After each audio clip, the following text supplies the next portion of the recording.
bargained with. It can't be reasoned with.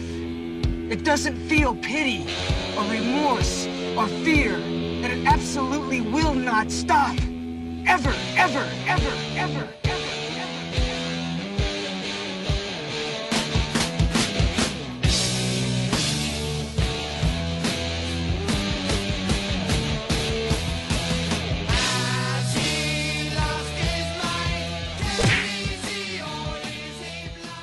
Okay, so this part of the video now, I'm going to talk openly about, as best I can, because some of it I've got to be a bit vague because police were involved and there was investigations, but I'm going to just talk openly and honestly about some of my street fights and what actually happened. Listen, I'm an old man now. I hate fighting now, hate it, and you know, all I want is a good time. I want people to leave me alone. I don't want any hassle. I just want to have a good time. That's where I am now. I'm talking about stuff I did, not saying it's big, hard, clever, nothing like that. You know, a lot of it was a waste of time, but it was something I had to get out of my system. It took a long time to get out of my system. Fighting, street fighting, kicking, boxing, you know, took a long time. So, I'm no Lenny McLean at all, but I was pretty tasty in my day. And I'm going to talk about a few of the things that actually happened, and I'll say about a couple that never happened. Okay, so, I think, you know, this idea, by the way, it's just popped up. It started off as, right, I'll put my boxing and kickboxing together, and then someone said to me, well, why don't you do a little talk about your scraps, Rod? You got a right reputation in the name and all that. And I said, yeah, do you know what, sod it, I will. I've never heard anyone doing that, why not, you know? And everyone knows me straight as a die. I'm not going to bullshit you, it'll be the truth, like.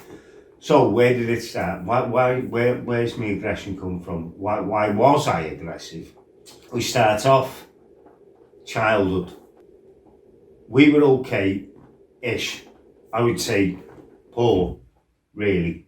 So we had a bedroom probably as big as this room here. We had 2 beds in it. Not doubles, I think, just a bit bigger than a single. So one there, little tiny gap, another double. In each one of them, you would have 2 adults and 2 kids.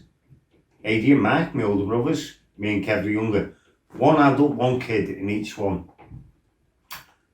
The adults would take great fun in coming home pissed up and pissing on me and Kev. That was one of their regular things they used to do. I would also occasionally get beat up by Adi. Used to sleep with me, and Adi was a big fighter, and he used to be having nightmares about fighting or whatever, and I used to take it on occasion. You know, I'd wake up black and blue like. So the other part of it as well, when we were kids, my dad wasn't actually poor. He had a good job. However, he never gave a shit about us kids. And what he did was he used to spend all his money in the pub, and he'd be flashing the cash and be the big man in the pub. At home, my mum couldn't get allowance off him for us. So we would be going to school. When flares were in, I was wearing drain pipes. When drain pipes were in, I'd be in bloody flares. I never had anything. My mates would have these trendy bloody bags going to school, rucksacks or whatever. I used to walk in with this leather, like a doctor's bloody briefcase. It was, my mates, when they had bikes, they had these smart bikes with all these gears, and I remember we went to Rail once, and I was always about 3 miles behind them on this bloody garbage thing my dad got us, because, like I say, he wasn't interested in spending money on us. It was all done in the pub. Talk a bit more about my dad. He was a violent drunk. He used to drink whiskey, violent drunk, spend his money in the pub and on horses. And he became a perfect example to me of what not to be. So I'll talk later, I found out once I was violent on spirit. Never touch spirit. I drink lager. I'm a soft drunk on lager. The more I have, the softer I get. I never gamble. He was mad on horses, don't do them.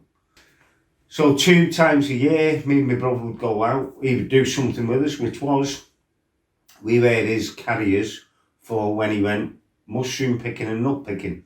And we used to look forward to that because it was the only thing we ever did with my dad. We'd get up at like 5:30, 6 in the morning. And by the way, he was the best mushroom and nut picker around. We used to take bin bags, and we used to carry bin bags full of them back. Me and Kev were too small, you know, we'd have the normal size bag carrying them, you know, and he'd have bin bags full of mushrooms and nuts, you know. So we used to do that. Now, our days out would, don't get me wrong, I loved the days out. I loved the old days how we used to be. We never used to sit in front of the computer. We used to get out with the lads. We'd go out at, you know, whatever time, 9 in the morning, wouldn't come back till 6. It was brilliant, all that. But a treat day of ours was going down to the tip with our neighbour. We used to go down to the tip and rummage through all the shit. And that to us was a treat. Something that happened a bit later with my dad was, which I could never get my head around. I never will really, because it just doesn't make sense. Was when my mum and dad split up and we were kids and we used to go to see my dad. He used to shove me and my brother in the corner with computer battleships all day, every time we seen him. And he'd watch horse racing and wouldn't interact with us. And I could never get my head around that, because when I was in a similar situation and all my children, I've had to fight tooth and nail through the courts for any access I've got to them. And when I've had access, and I've had regular access because I've spent thousands and thousands and thousands fighting for it. But when my kids come to me, I would say to them, what do you want to do today? And it didn't matter what they said. If they wanted to go to see a cattle, off we went. If they wanted to go to Blackpool, off we went. I didn't care what they said. If I had them for the whole weekend, what do you want to do? Off we'd go. It didn't matter. Because I waited the whole week to see them, to do stuff with them. So I could never get my head round my dad being the way, being like that. Just couldn't get it. My sister said to me about 7 years ago now, I think, I was saying to her, I can't get my head around it, she says, you know, I just can't understand how he could be like that. And she said, Rod, we were an inconvenience to him, and that was the truth. So that's part of it. That's one part of my anger. Yeah, so that's one part. Another part was, and this was a lot of my anger, was I felt as a kid I was treated differently to my younger brother. My younger brother was the babby of the house, and I always felt, whatever argument we had, my mother always picked his side. And I know that he was her favourite over me. Now, I just want to tell you, as a parent, you should never let your kids make that something they know, because it affects you. And a lot of my anger come from that. My dad was a shit house. I felt my mum didn't care about me as much as my young brother. I knew that. And it made me very, very angry. I'm not going to go into this, what I'm going to tell you now, because there's only about 3 people on the planet know this, and now everyone's going to know it. And some of my family don't know it, so, but you know what, the point of this video is to be brutally honest and tell you why I am what I am, or what I was. So another reason I had anger, I'm not going to go into it in great detail, but I was abused as a child as well. Now, another thing that affected me was my sleep pattern was affected throughout. Well, even now. Now I have to take sleeping pills to sleep every night. Where did this start? Okay, my house was full of violence.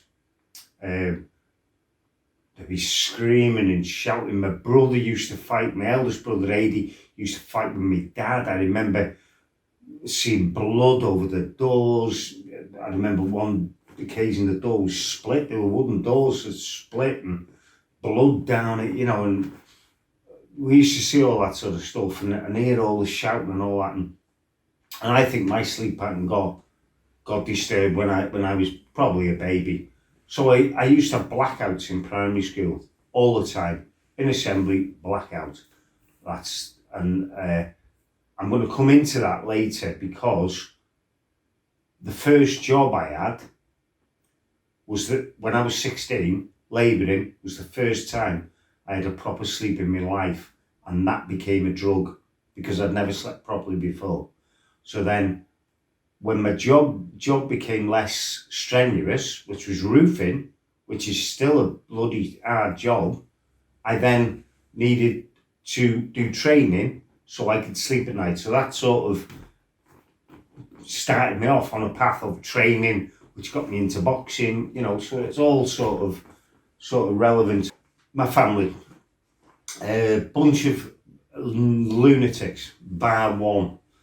So you have my eldest brother, violent, nasty drunk, always fighting. I actually looked up to him as a kid.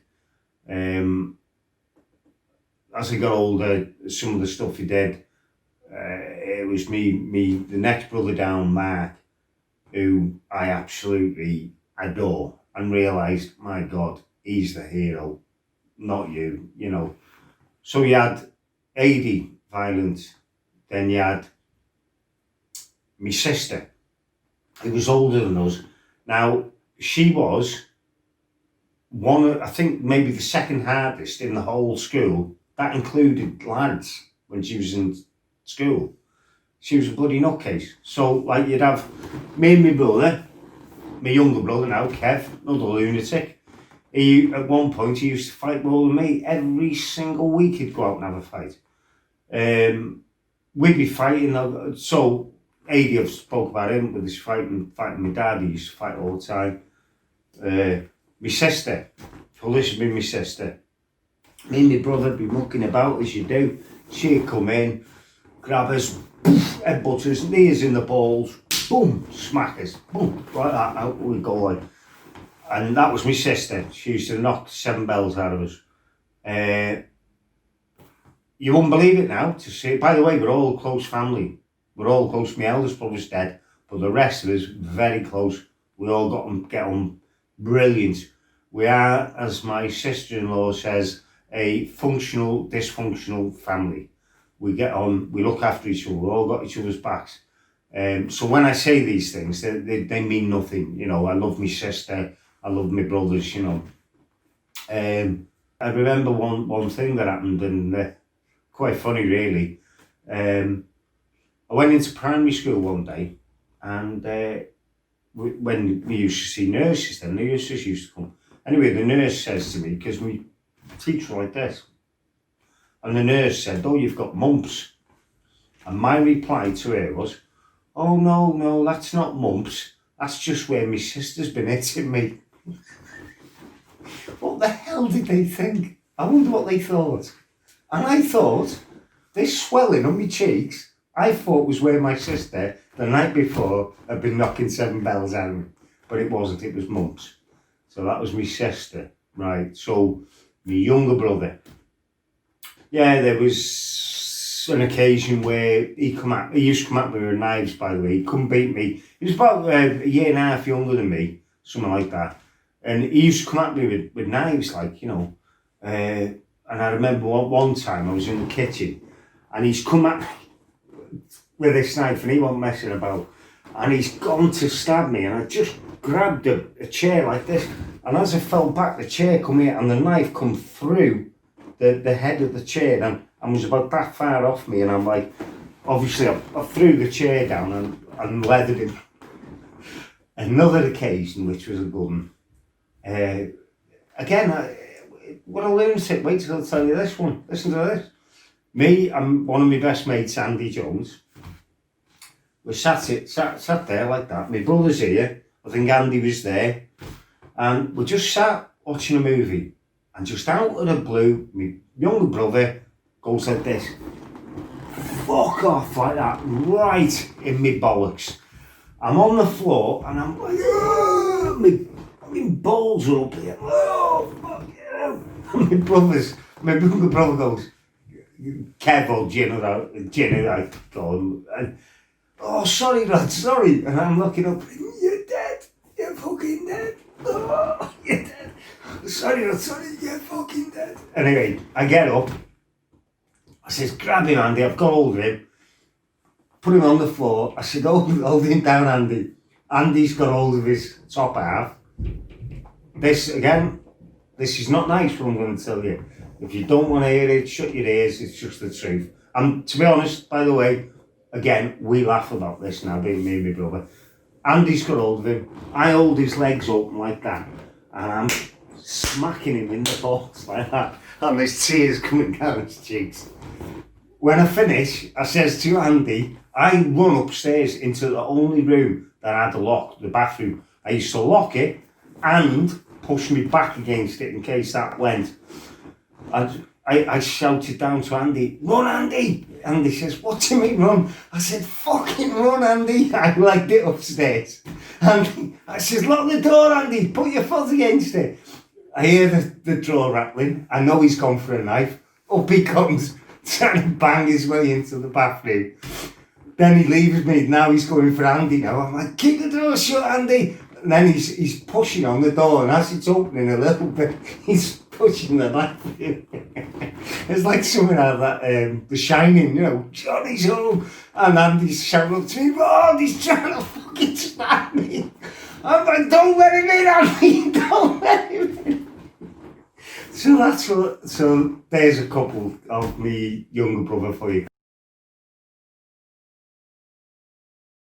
So that's my family, bar my eldest brother now, he's passed away, and the next one down, Mark. So, all nutcases, all bloody lunatics, bar Mark. Never seen him lose his temper in my life. Mark is the one Mark is like my mum, dad, brother rolled into one. Absolutely adore the guy. He's the person who took us swimming, to the cinema, days out, Llangollen, down the river, wherever. He was like our father. He showed us how to be decent people. I said to him once, I said, how the hell, Mark, growing up in that house, how did you know that wasn't right? Because all that madness we were seeing, I thought that was normal. And he said, I just knew there had to be more to life than this shit. And I was like, wow, fair enough. And he changed my life, my brother. He came back from Canada. I'd been living rough. I was living in a caravan, burying my own shit at the time with a girl that was 6 months pregnant. I believe I was getting done at the time for assault, me ABH or something. My life was going on a bad road. He come back, turned it round. He went to the council, threatened to showed him his newspaper thing, threatened to get the papers down if they didn't come and have a look at how I was living. As soon as they saw how I was living, I got council house. That was all down to me brother.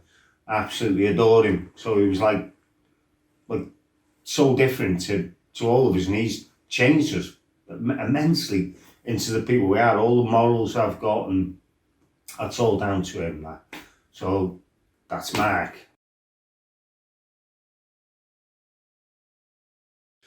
Right, now I'm gonna get to a couple of things, primary and then my fight. So, okay, where did it start? Right.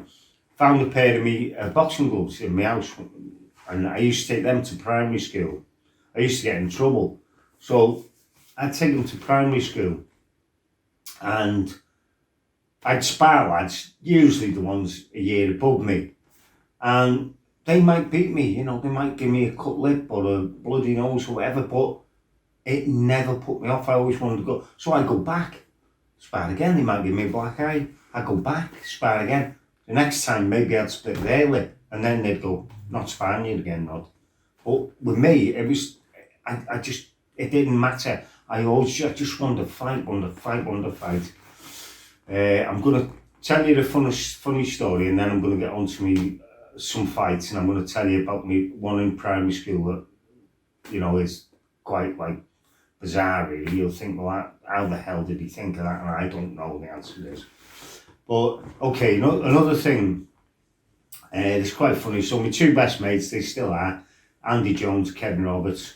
When we were in primary school, there used to be a series on called Kung Fu, starring a guy called David Carradine, and he used to have to do all these things like carrying these pots that's burnt into his skin to show his strength and how tough he was and things. And I used to go to school and I'd say, right, give me nettles, I'll eat nettles or whatever, you know. I remember one particular day I said, right, tie my hands behind my back round the goal post, go and get brambles and whip me.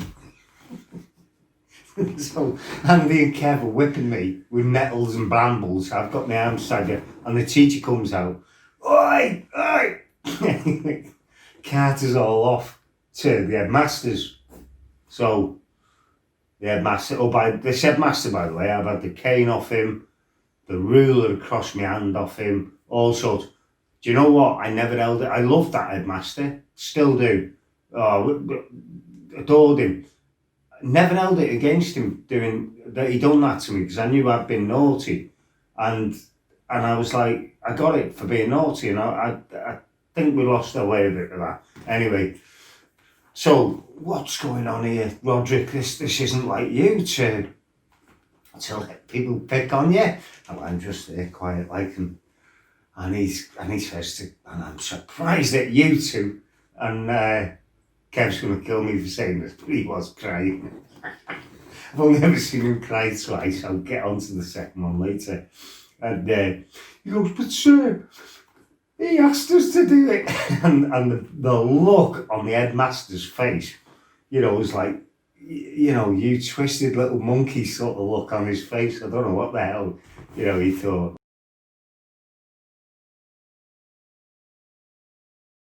Now I'm going to get to my first fight that I remember in primary.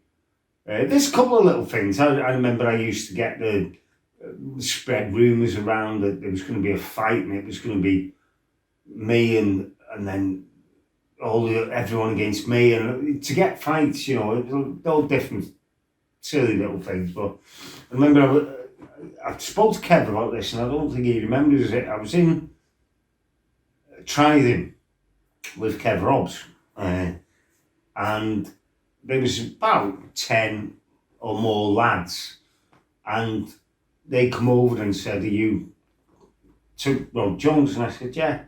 And they said, mate, our lad over here wants to scrap with you. And I said, yeah, okay.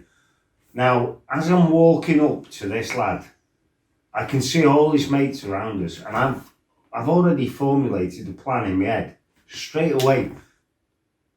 I don't know how I thought like this as a kid, but this is one thing I always had about me, a weird, that I could see things, you know, when it comes to fighting.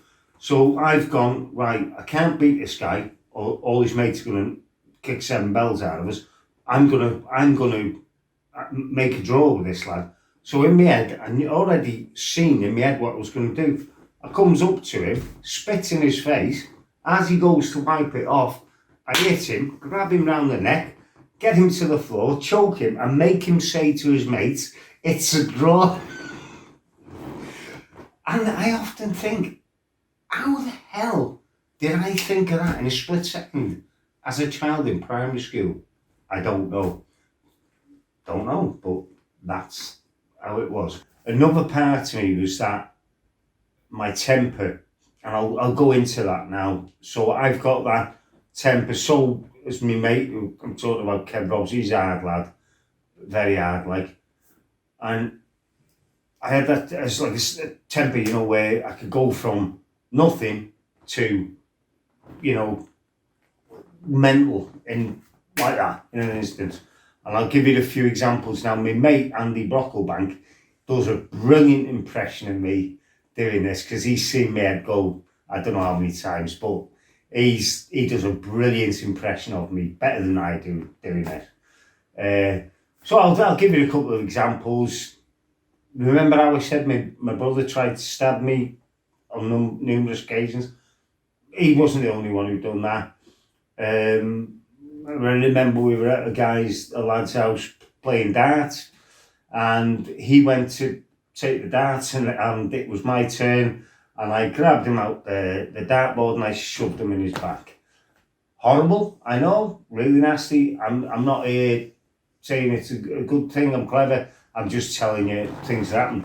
And he was like this, and the darts with it, but in a position just out of reach there. So the other lad had to get him out, but that's how we were.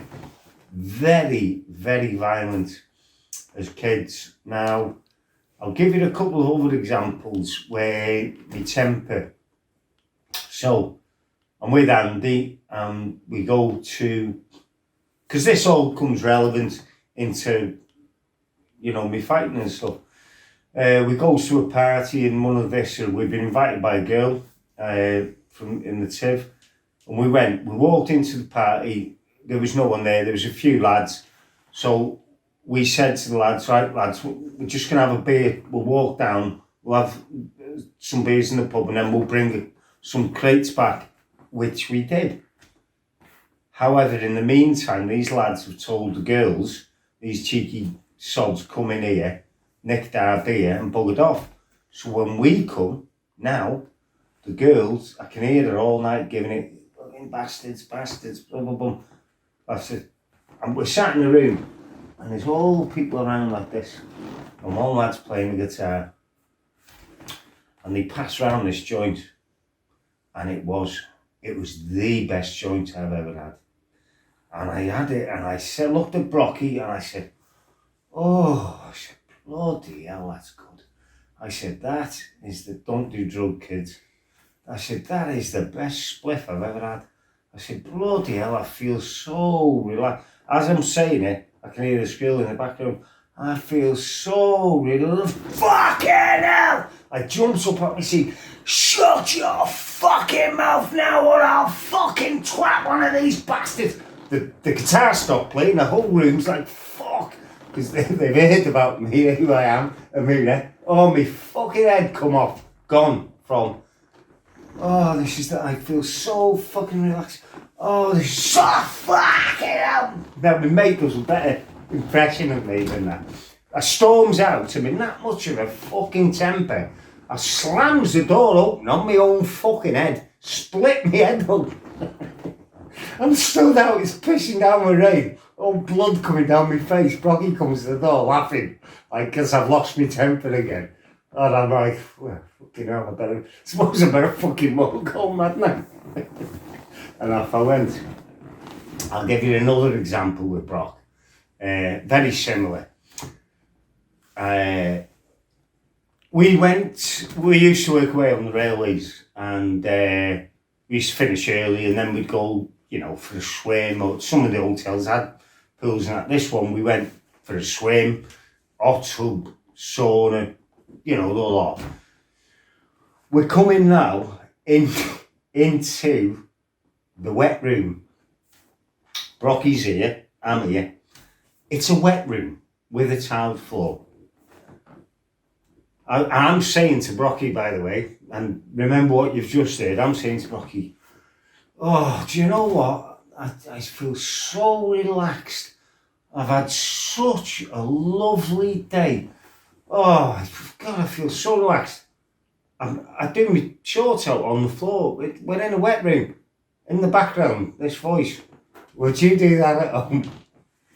Rocky starts laughing because he knows what's going to happen. Would you do that at home? Fuck you, you fucking bastard, I'll rip your fucking head off, you. And the fucking head goes from being, I'm so relaxed, to boom, I'll fucking rip your fucking head off. And fucking, we were going out of the thing and we looked on the wall and he was like a manager or a part owner or something. But, you know, it's one of them. So that was another part of me.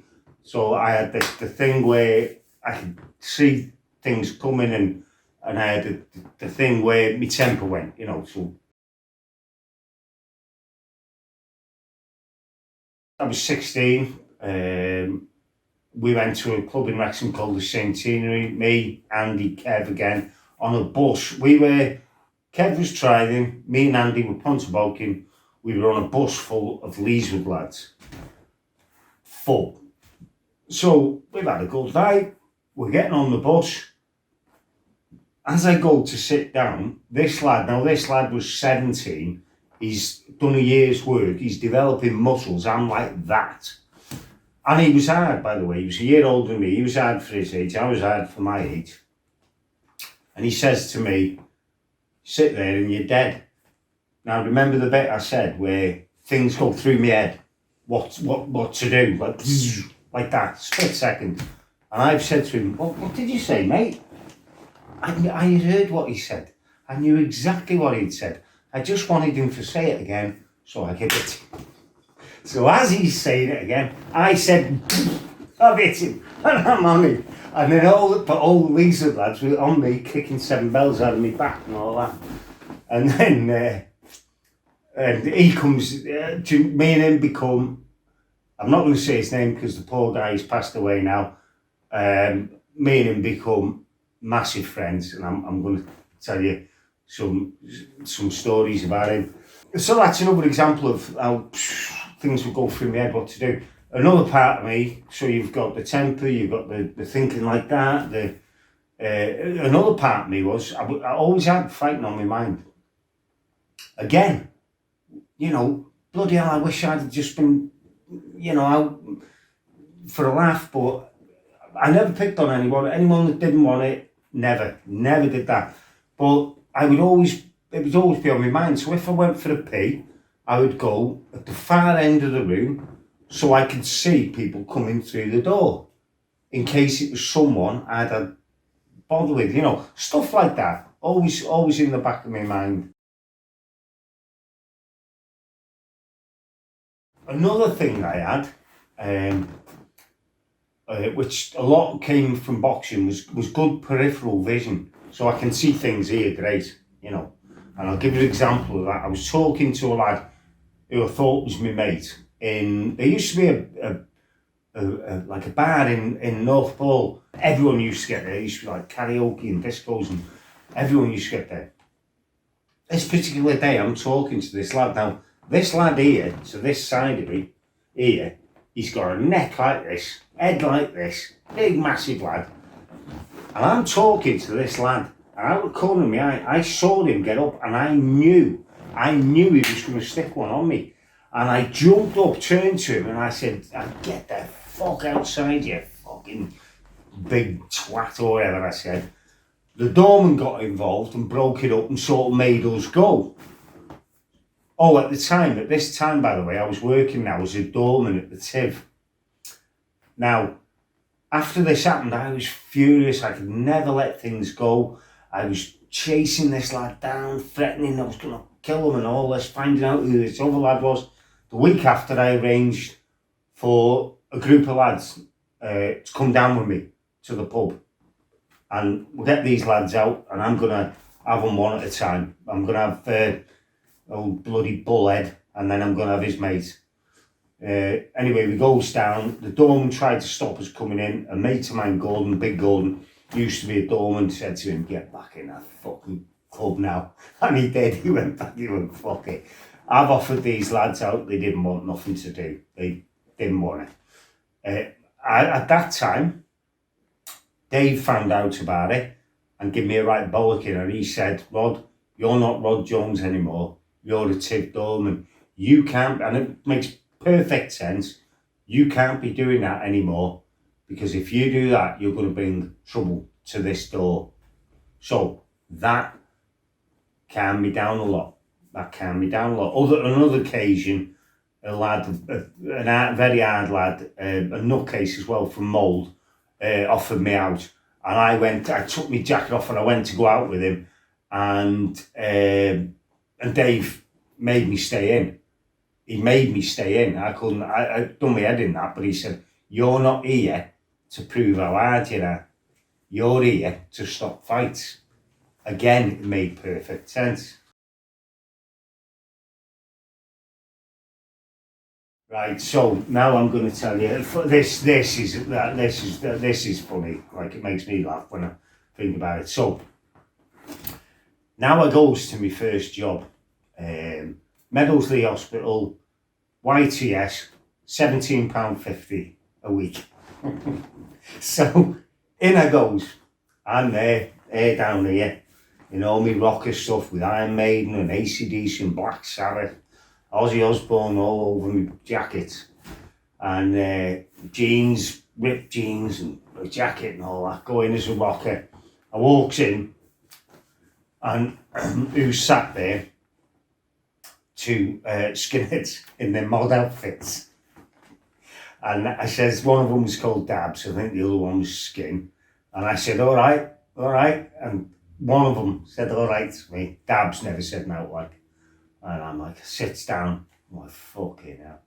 Next thing, a lad walks in a Parker jacket, another mod. I'm like, oh no, I don't believe this. I don't know if you're aware now, because, but rockers and mods used to fight all the time. It was a big thing back then. Then, you wouldn't believe it, who walks in next? The lad I had the fight with on the centenary bus. The lad that's older than me. I'm like, I'm dead. I am dead. I'm working with 3 mods and a lad I've just had to scrap with. Right, but what happened was, me and the lad that I'd had the scrap with, we got on like that. God, we had such a laugh. And I told this story, I'm going to tell you now. I told it to him, and he couldn't stop laughing. He was crying laughing. I said,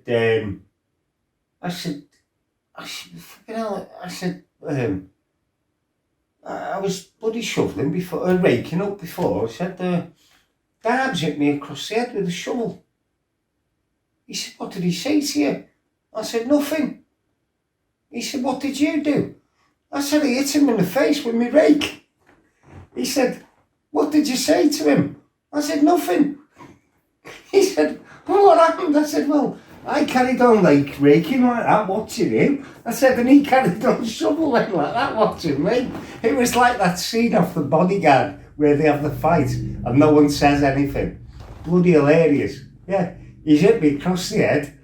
I've looked at him, hit him straight in the face, and we've just carried on working. Not a word said. Oh, funny.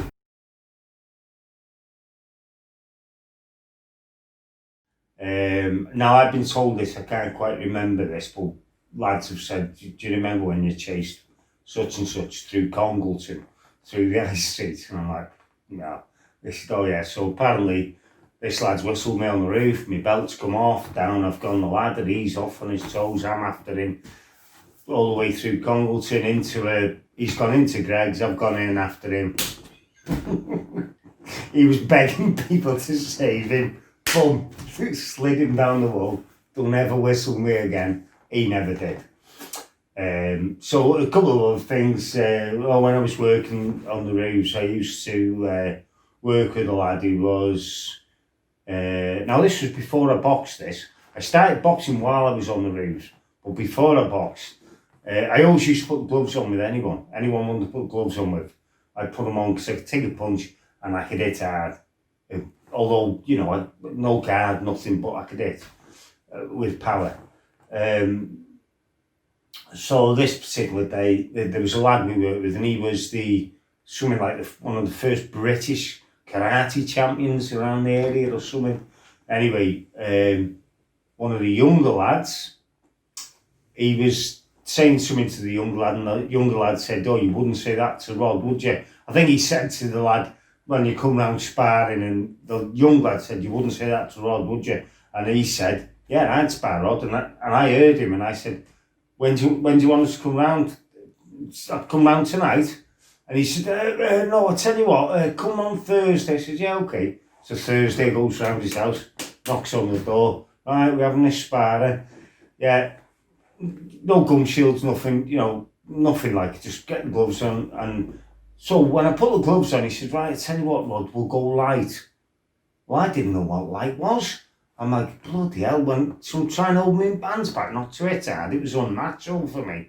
So I go light, and he's knocking 7 bells out of me for a round, Joe. Boom, boom, boom, boom, boom. And I'm like, yeah, it's like that. And I'm like, okay. So the buzzer went. I said, right. I said, can we go hard now? And he's like, cocky, yeah, we'll go hard now. And then about 20 seconds later, his nose had gone, he had a black eye, and his lip was split.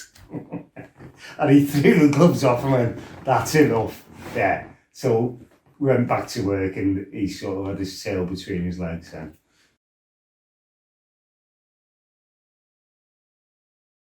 Okay, and now I'm going to do a little section on things I've been hit in the face or over the head with. So this little section is that. Because I've been hit with so many different things. One night, a lad used to live with me. He wouldn't mind me saying, I'm sure they'd pay. And we went to the Tiv on a rock night. We come out, and opposite the Tiv there used to be a wall like that. And there's a couple of lads, well, about 3-4 lads sat on the wall, or whatever. 3 lads, I can't remember. And we come out the Tiv, and I had me cut off on me denim, I was all piled up with stuff. And one of these lads shouted to me, and I said, "Are you talking to me?" And they said, "Yeah, do you want some?" And I said, "Fucking right, I do, bloody right, I do." So I gave all my clothes, put them in Dave's arms like that. So Dave is holding my jackets and stuff. I goes across the road now. Oh, a couple more then jump up. There's like another lad and another girl. So there's about 4 lads and a couple of girls. So I'm getting stuck in. They're having a go, like they're getting stuck in. And I never took a step back. Never took a step back. We're scrapping away. Even Stevens. And during the fight, one of the girls has got a Kosh umbrella out of a bag and give it to one of the lads, and he's whacked me across the nose, and my nose was just pissing with blood. He's got me right there, right, split it right open. My nose was pissing with blood. Didn't go down, didn't go back, never did. Just carried on scrapping. They backed off. Bear in mind, there's 4 of them. And there's another instance I'll tell you about after this. They then said to us, "Do you want to carry on?" And I said, "Yeah, fucking right I do." He says, "Come on, no." I says, "One at a time." And they said, and this is the second time I've heard this.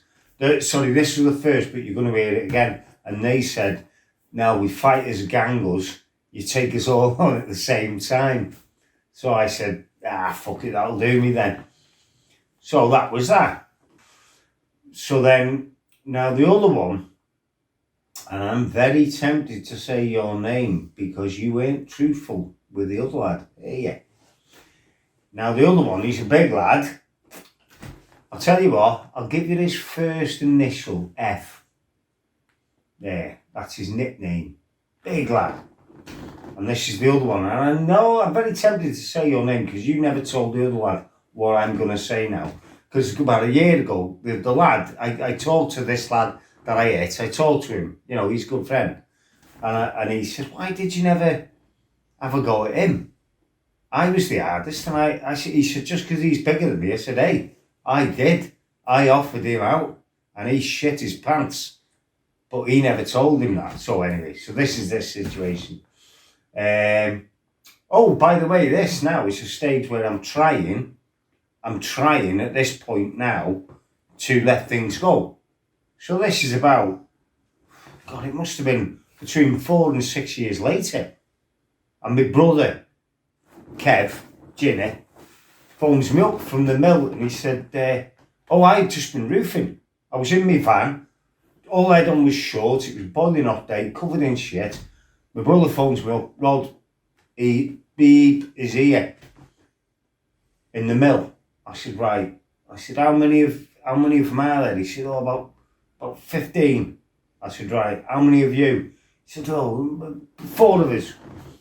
And I said, do you know what, Jin? I said, I can't be arsed, mate. I can't be bothered. I'm letting it go. And this has happened to me a few times here. And I've tried. And I've pulled the van over at home, turned the engine off, and I have tried to get out that van and let it go, but I couldn't. I've turned the van back on, drove up to the mill in Pennaford, walked in, there's my brother, full of pop. Right, are we having it then? And I said, right, hang on. Who's our lot? He goes, these here. There's about 4 lads. I said, right, where's their lot? He goes, them there. There must have been 20, 25 lads in the bar. And my brother, he's full of pop, he's ready to go. I'm like, hang on, we need a plan here. I said, we need to separate him from them lot. So my brother says, right, well, he doesn't like me. He won't go out. He won't come out for you, but he will for me. So my brother said to him, oh, can I have a word with you? So he comes into the other room. I tell him to get outside. I'm going to kick his ass. He shit his pants. We shake hands on it. End of story. Once I've shook someone's hand, forgotten. But you should have told the other lad. You should have told him. So that's Cost Cross the Nose one. Right, another one. A lad from Leeswood. I don't think he mind me saying his name, called Benji. He got bottled by some mould lads, quite bad, really bad. He had to have plastic surgery. A very, very close mate of mine. I won't say his name because he's dead now. He was murdered by some thugs from Wrexham. 4 lads kicked him to death when he was pissed out of his head asleep. You know, disgusting pigs, scumbags. Anyway, I was with him and he was furious about this. And he said, well, let's go down to Mould and let's give it some, let's have a scrap. It's, you know, they've done that to Benji. And I said, yeah, all right, mate. Oh, by the way, he'd punched the wall in temper and his hand ballooned up like that. So he's down to one hand now. So there's me, him, Andy, go down to Mould. Anyway, eventually we see 3 lads about our age walking along. We're like, happy days, let's have these. We get out, oi lads, come on, let's have it. But then there was a girl and another lad across the road and they sort of started getting involved. Now, Andy started arguing with these girls. Me and Anto started scrapping with these lads. So one's scrapping Anto, I'm scrapping 2 of them.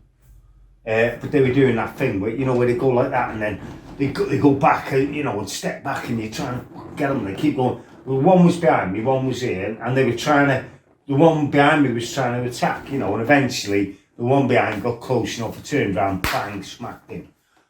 I'm scrapping them, then it was hard to fight them because they kept doing that back off thing, and then I looked over and Anto had started to fight well, bearing in mind he had one hand, the lad's on top of him. So I run over, I booted the lad off, chinned him. Now these other 2 are on me. Now I'm fighting 3 lads. So I'm getting stuck in and the fight sort of went off the main road. This was by the Dolphin at the top town. It sort of went down the side street a bit. And I thought, bloody hell, this is getting a bit hard, this. And I'm scrapping away, like. And this is similar to the Tiv now. Oh, and at one point, I got a punch, I thought, friggin' hell, that was a good one. Fair dues. Anyway, they backed off from me. Not the other way around, they backed off. I never backed off, never took a step back. So they backed off and I looked. And there's bloody 4 lads. And one of them's got a fucking big bar on him. And I'm like, I looked around. Andy's in the car. My mother, mate, He stood on the car like that. He's got a split over his hand, blood coming down his face, going like that. Come on, Rod. And I'm like, fucking hell, I've been fighting 4 of them. And that hit, I thought, was a good hit. Oh, I had a mark across the head. It was the bloody bar. They whacked me across the head with a bar. So that's the bar one. Anyway, again, I said to the lads, come on, one at a time. And they said, fuck that. You know, we'll all fight you at the same time. And I said, oh, we'll call it a day then. I didn't find out who they were. That was the end of that. So that's the cot across the nose, bar across the head. Oh, this was a good one. So I've been away to Newcastle watching MMA. I comes back and a big family in Buckley used to drink in the Potter's Wheel. Used to be a big pub in Buckley, Potter's Wheel. And I'd heard something about one of them. I don't think they'd mind me saying, I'm friends with them now, by the way. I'm friends with all of them. Some of them I love them to bits. But at the time I'd heard something about one of them. I told him, I'm done with you, don't fucking talk to me again. I never threatened him, I just said, don't fucking talk to me again. I'm sat down, his missus hits me as hard as she can. Oh, she's got her arm in a cast at the time. Hits me across the head with this cast. I'm doing my pint, it goes like that. I stands up, sort of people jumped on her.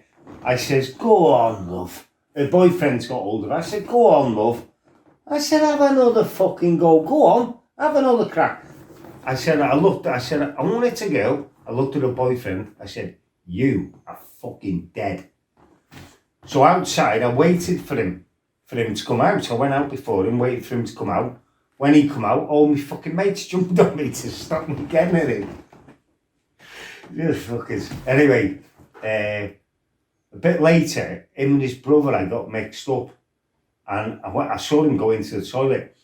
Now, I'm going to tell you a story later where I hit a lad in Wrexham, thought I killed him, turned out mistaken identity. So I've learnt my lesson.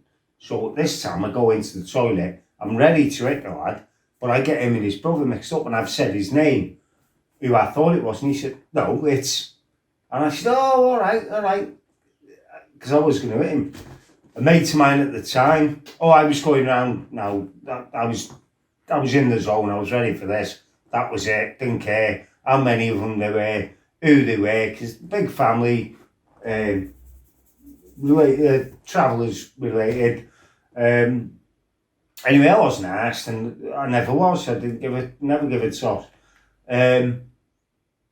Anyway, my mate Steve, he phoned me up and he begged me to drop it, to let it go, and eventually I agreed. If the girl phoned me and apologised, I'd let it go, and I did.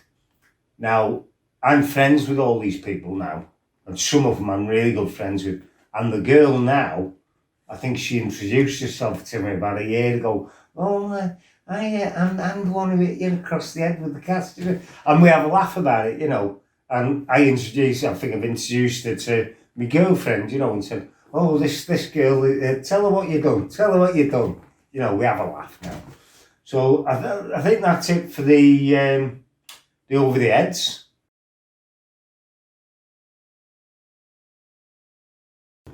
So this starts in school. I was in school, this lad come up to me. I'm going to say his name, by the way, because I still don't like you. I've no respect for you. Other people, I don't say their names because I respect everyone. You, I don't, because you didn't admit what happened. Wayne Perry, he comes up to me in school and he's got a little shit behind him, John Morrison, kicks me in the leg. I kick him back, punches me in my arm, I punch him back. A teacher comes out, breaks it up. Now, I always had it in my head, I was going to have him. And we'd always be giving each other the eyes, you know, if we saw each other in school, discos and all stuff. And I always knew, I thought, one day you're going to have it, I'm going to give it you. Fast forward, I think I was 18 at the time. He was a year younger, 17 or something. I'm working. I've had a big Barney with my boss in work. Massive Barney. I'm going to the phone to phone my mates, Kevin and Andy, to come and pick me up to get on the piss. And I'm phoning to pack my job in. I'm telling Maureen, his wife, or whoever answers, I've had enough. We're done. I'm fucking my job off. I'm going on the lash. I'm in the right mood. I go up to use the phone box and pen and money. Who's there? Wayne Perry on the phone. He looks over to me. I said to him, get a fucking move on. So he puts the phone down. I goes to the phone box and I'm opening the phone box, and as I've opened the phone box, right, this was like slow motion to me. Do you know when Spider-Man, when the lad goes to hit him and he's looking at him, like it was a bit like that. He goes to pull his hand back from like this. Now I hadn't boxed at the time, but I always had really fast hands. By the time he's pulled his hand back like that, I've hit him twice with the jab. Boom, boom, back into the phone box. I then back off.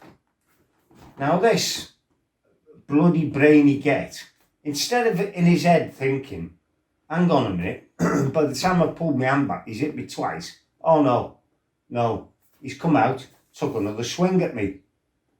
So I leathered him. So I'm on top of him now, leathering him. And he said something no one's ever said to me, mercy. That's what he said, mercy. I said, mercy, I'll fucking... Anyway, I give him a good hiding. I got done for it. I got done for that. I didn't realise, I thought if someone went to hit you and then you levered them, that's fair enough, but that's not how it works, you know. Okay, you live and learn, don't you? When I got done, it was headline in the paper, and that one was an old school score settled. And why I don't like Wayne is because he went round saying that when I hit him, he had a broke arm. He probably had a broke arm when I finished with him, but he certainly had no broke arm when I started that fight with him. And I don't respect you for that. You should have been honest. Right, Shrewsbury, that was a good one. I got away with this one. So we've had a good night. Gang of lads, I think we've been someone's 18 for something. We all pile out the club, and there's a bit of argy-bargy with us lot and another gang, and there was the cops got in between us, like, and behind this copper, this lad pulled tongues at me. So I pushed the copper out the way and sparked this lad out. Then it all sort of kicked off everywhere. Everywhere went bloody mad.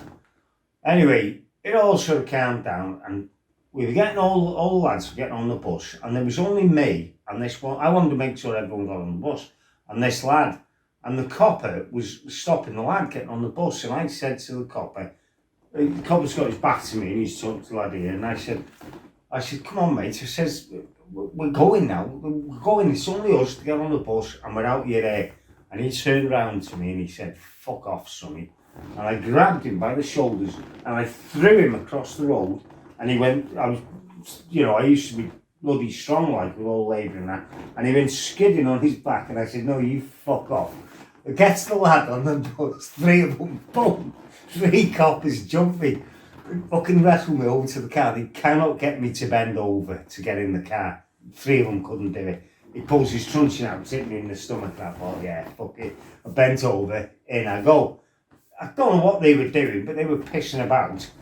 And I've got the handcuffs from behind my back, and I've got them in front of me here now.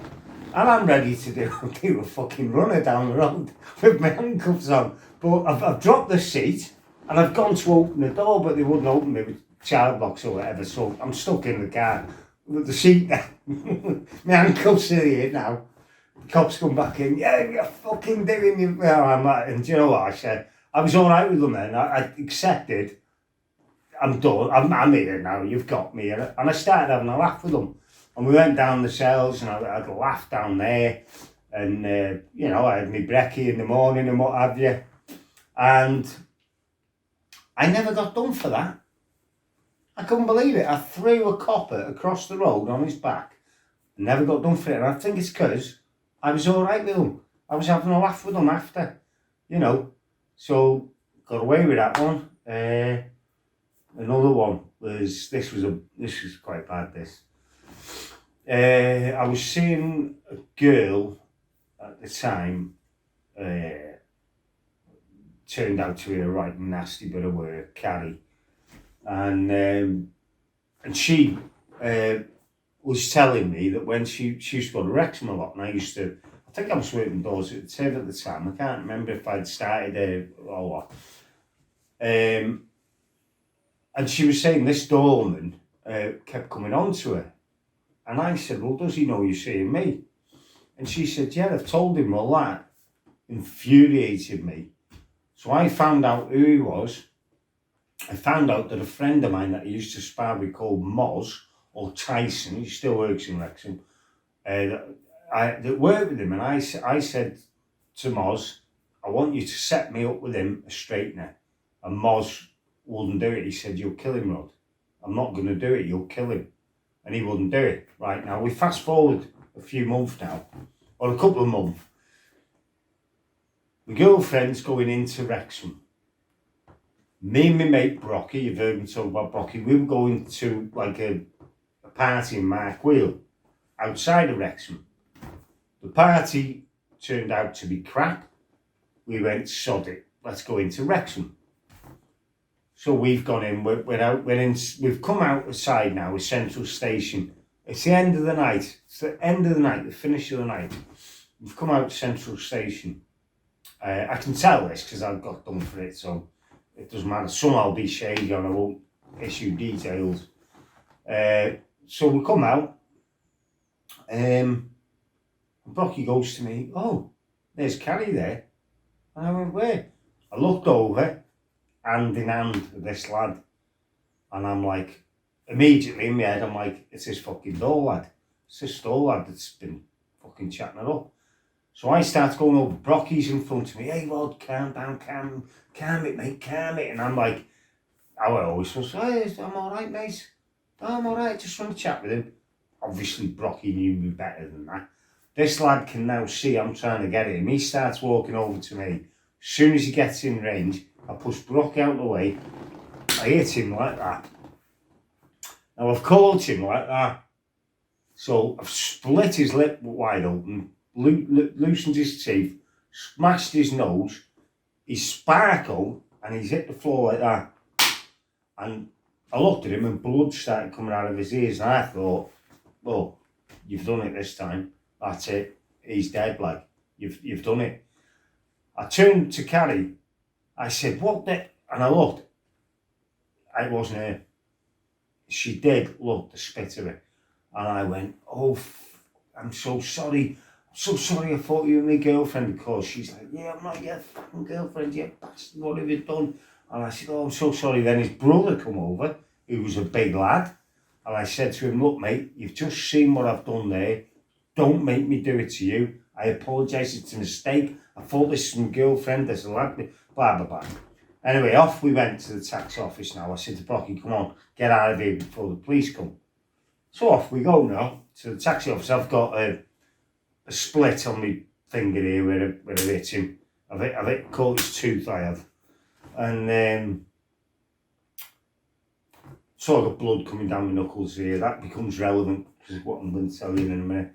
So we goes now, we're at the taxi office now. And I think we're talking to the owner or someone had something to do with it. And we're talking away. This is quite funny actually, because it was, if you were there, because I kept forgetting about it, then I kept coming back.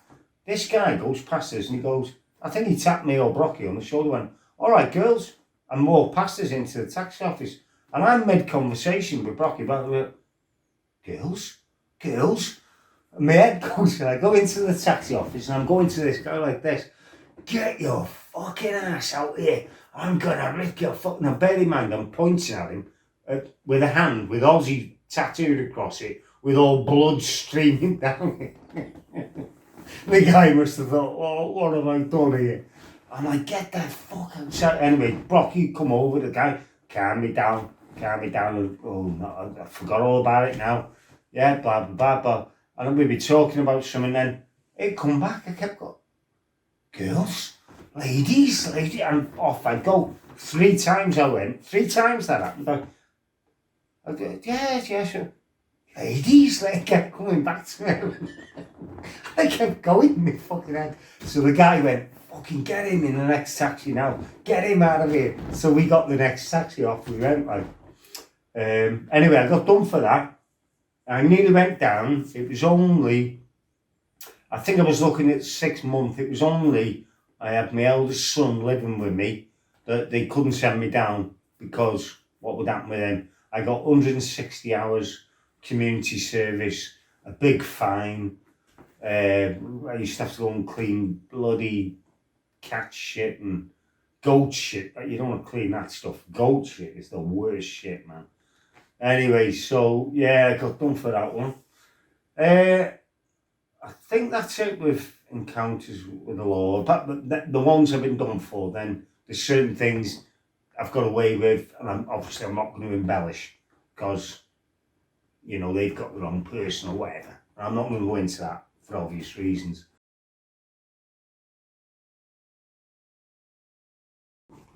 When I was training, at one point we used to have like a massive big circuit, you know, and you'd be lifting this big thing up, but you had to do that for 30 or whatever, and then you went on to another one and you had to do so many. And there used to be my main rival, if you want to call it, he was my main sparring partner, was Pat O'Dwyer, very, very good boxer, kickboxer, very good. And Darren said to me, whatever it was, say, oh, Pat's done 50, 60 of them.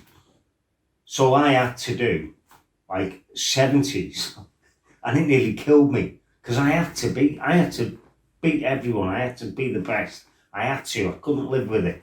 So I remember this day, I said to Pat, I can't remember the numbers. Have it, Pat, have it. And he's looks at me, what are you on about? 70, I've done. And he looks at me, he said, you stupid get, I've only ever done 30.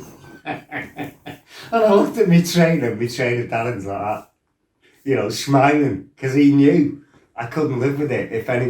If he said someone's done that, I had to do better, you know.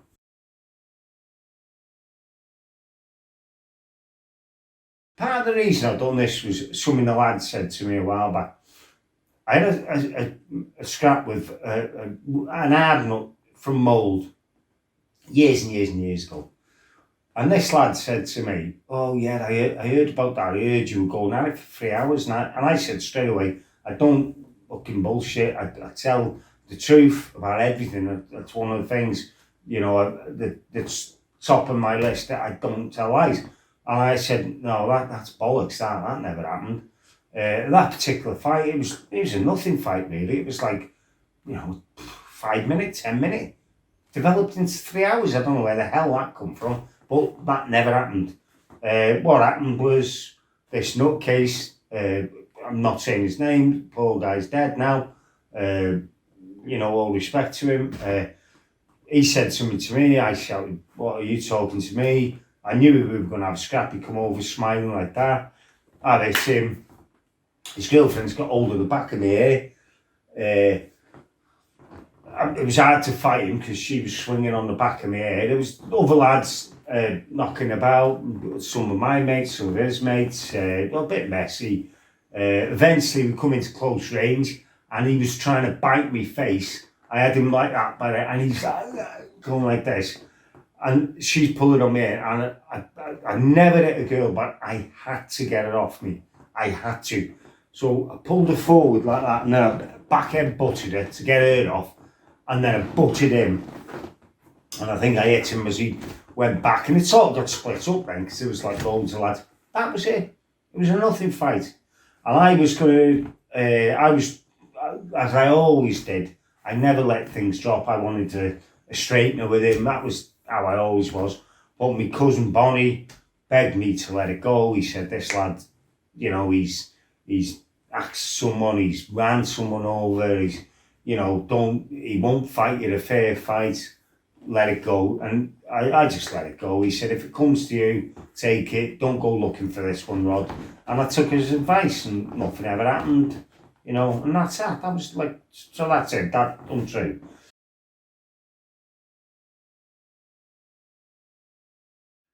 Funniest fight I've ever had. This one, I think it's funny. Again, it's one of them where I can see the lad's face. I can see the colour drain out of him. So, I'm outside the TIV. I'm talking to two girls, Jane and Michelle. And they were really good looking girls. And I'm talking to them. They're at the TIV door here. And these lads are behind me back. And I'm talking away, and next thing I get pushing back, and I look round and I said, what? And this lad was only about this big. He looks up at me, he said, back off. There's about 4, I think. And I said, yeah, all right, mate, all right. And I carried on talking to the girls, and mid back, I looked round. I said, what? He said, fucking back off. I said, yeah, all right, mate. Carried on talking to the girls. Pushes me in the back again. I turned around. I grabbed him by the neck. And I could tell, you know, he was on drugs. His fucking eye pupils like that. And I was going to threaten him. I was going to say, look, you push me again, I'm going to fucking twat you. Fuck off. But I could tell he was ready to go. So I said, now look. And I just butted him. I smacked them all out. So there's 3 or 4 lads out now, outside the TIV. So I said to the girls, come on, let's go and get a taxi. Now the taxi used to be, you walk down past the TIV, and it used to be where Bargain Booze is. Do you know where that is? It was just a bit further down there on the left. Anyway, we went and the taxi office was shut. So now we're walking to the one that is past the TIV. Right? Now it's shutting out time now. So all these lads are like, some bastards just knocked us out, like. Fuck me, it's him. It's him that's walking down here now. This is the funny bit. As we're walking past the TIV, as we're coming to the TIV, we meet a lad. I won't say his name, but quite embarrassing for him. And he was actually one of the frontliners.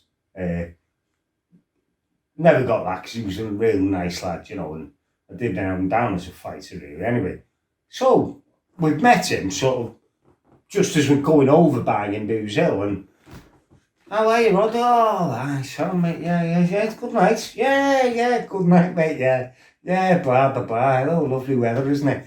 Now, bear in mind, I used to have a fight every week, so it was nothing for me, and I never mentioned it, because it was nothing. It wasn't like, oh, something big's happened. It was, yeah, I've had another fight. It's like having a turd, you know, it's like nothing. So, well, we're coming to the TIV now. Okay, now it's him. Here he is. Fucking coming down now. So all these lads now, there's about 30 lads, I'm not joking. They were everywhere, all round, started going like this. And we met, this lad looks at me, he said, what the fuck's going on, Rod? And I said, oh yeah.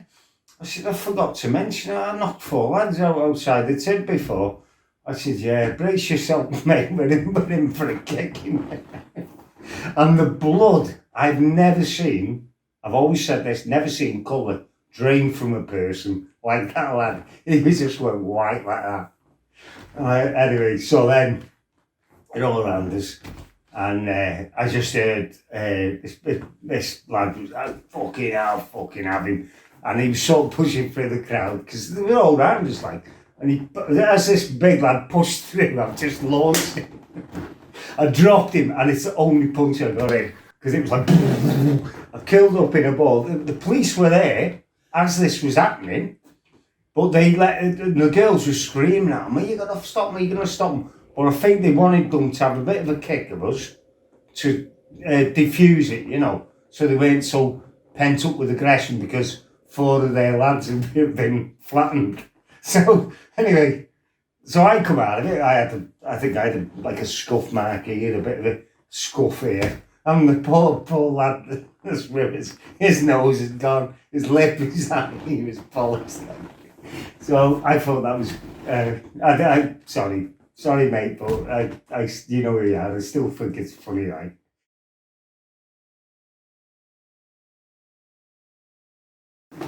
So what I was like, what I want to explain is, I was always up for a fight. I always wanted a fight, but I would never fight anyone that didn't want it. Never. And when I say I was always up for a fight, this is the sort of name I got round Buckley. This is the type of thing I'd do. I'd be going home from the tip, 4 or 5 lads walking on the opposite side to me, and I'd say, "Excuse me, lads, you got a sec?" And they'd say, "Yeah, mate, what's up?" I said, "Do you fancy a scrap? You 5 or you 4 against me?" And they would always go, "No thanks." And I'd say, all right, lads, have a good night." And that was it. But that was my attitude, that do you want to fight? And if they did, happy days. But my attitude was, and don't get me wrong, this is bizarre, it's not what life's about. Life's about having a laugh, I know that, but I had to get it out of my system. And back then, I loved fighting. And if you said to me, would you rather go out and have a fight against 4 or 5 lads and lose, or would you rather go out and not have a fight? The answer was, I would rather have a fight against 4 or 5 lads and lose than not have a fight. That was my mentality.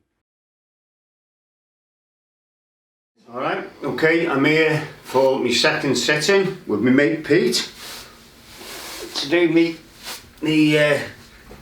kickboxing, boxing vids. Right, what do you think? What do you think, Pete? Very nice. Can you read it? What's it say? Ask me about my ninja disguise. Go on then. Shows your ninja disguise, Rod.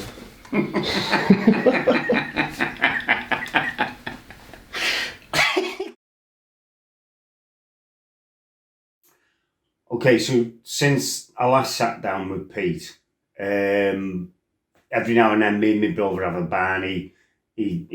He'll try and put me down and I won't accept it. Bits and bobs, and I'm not going to use this as a platform to speak about that. However, it does enable me to just emphasise and explain something a bit better.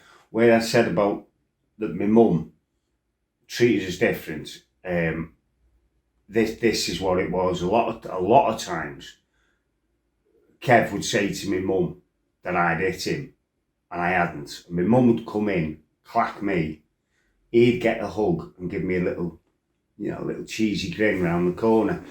Now that also, everything goes back to when you're from your childhood, and that is why I hate lying so much. That's why all you're going to get on this these videos is the truth. That's it, as it is. If it upsets you, tough. I don't mean to upset anyone. I'm not bothered. I'm not going out to upset anyone. If I do, all I'm saying is the truth. If you don't like it, bit tough luck that.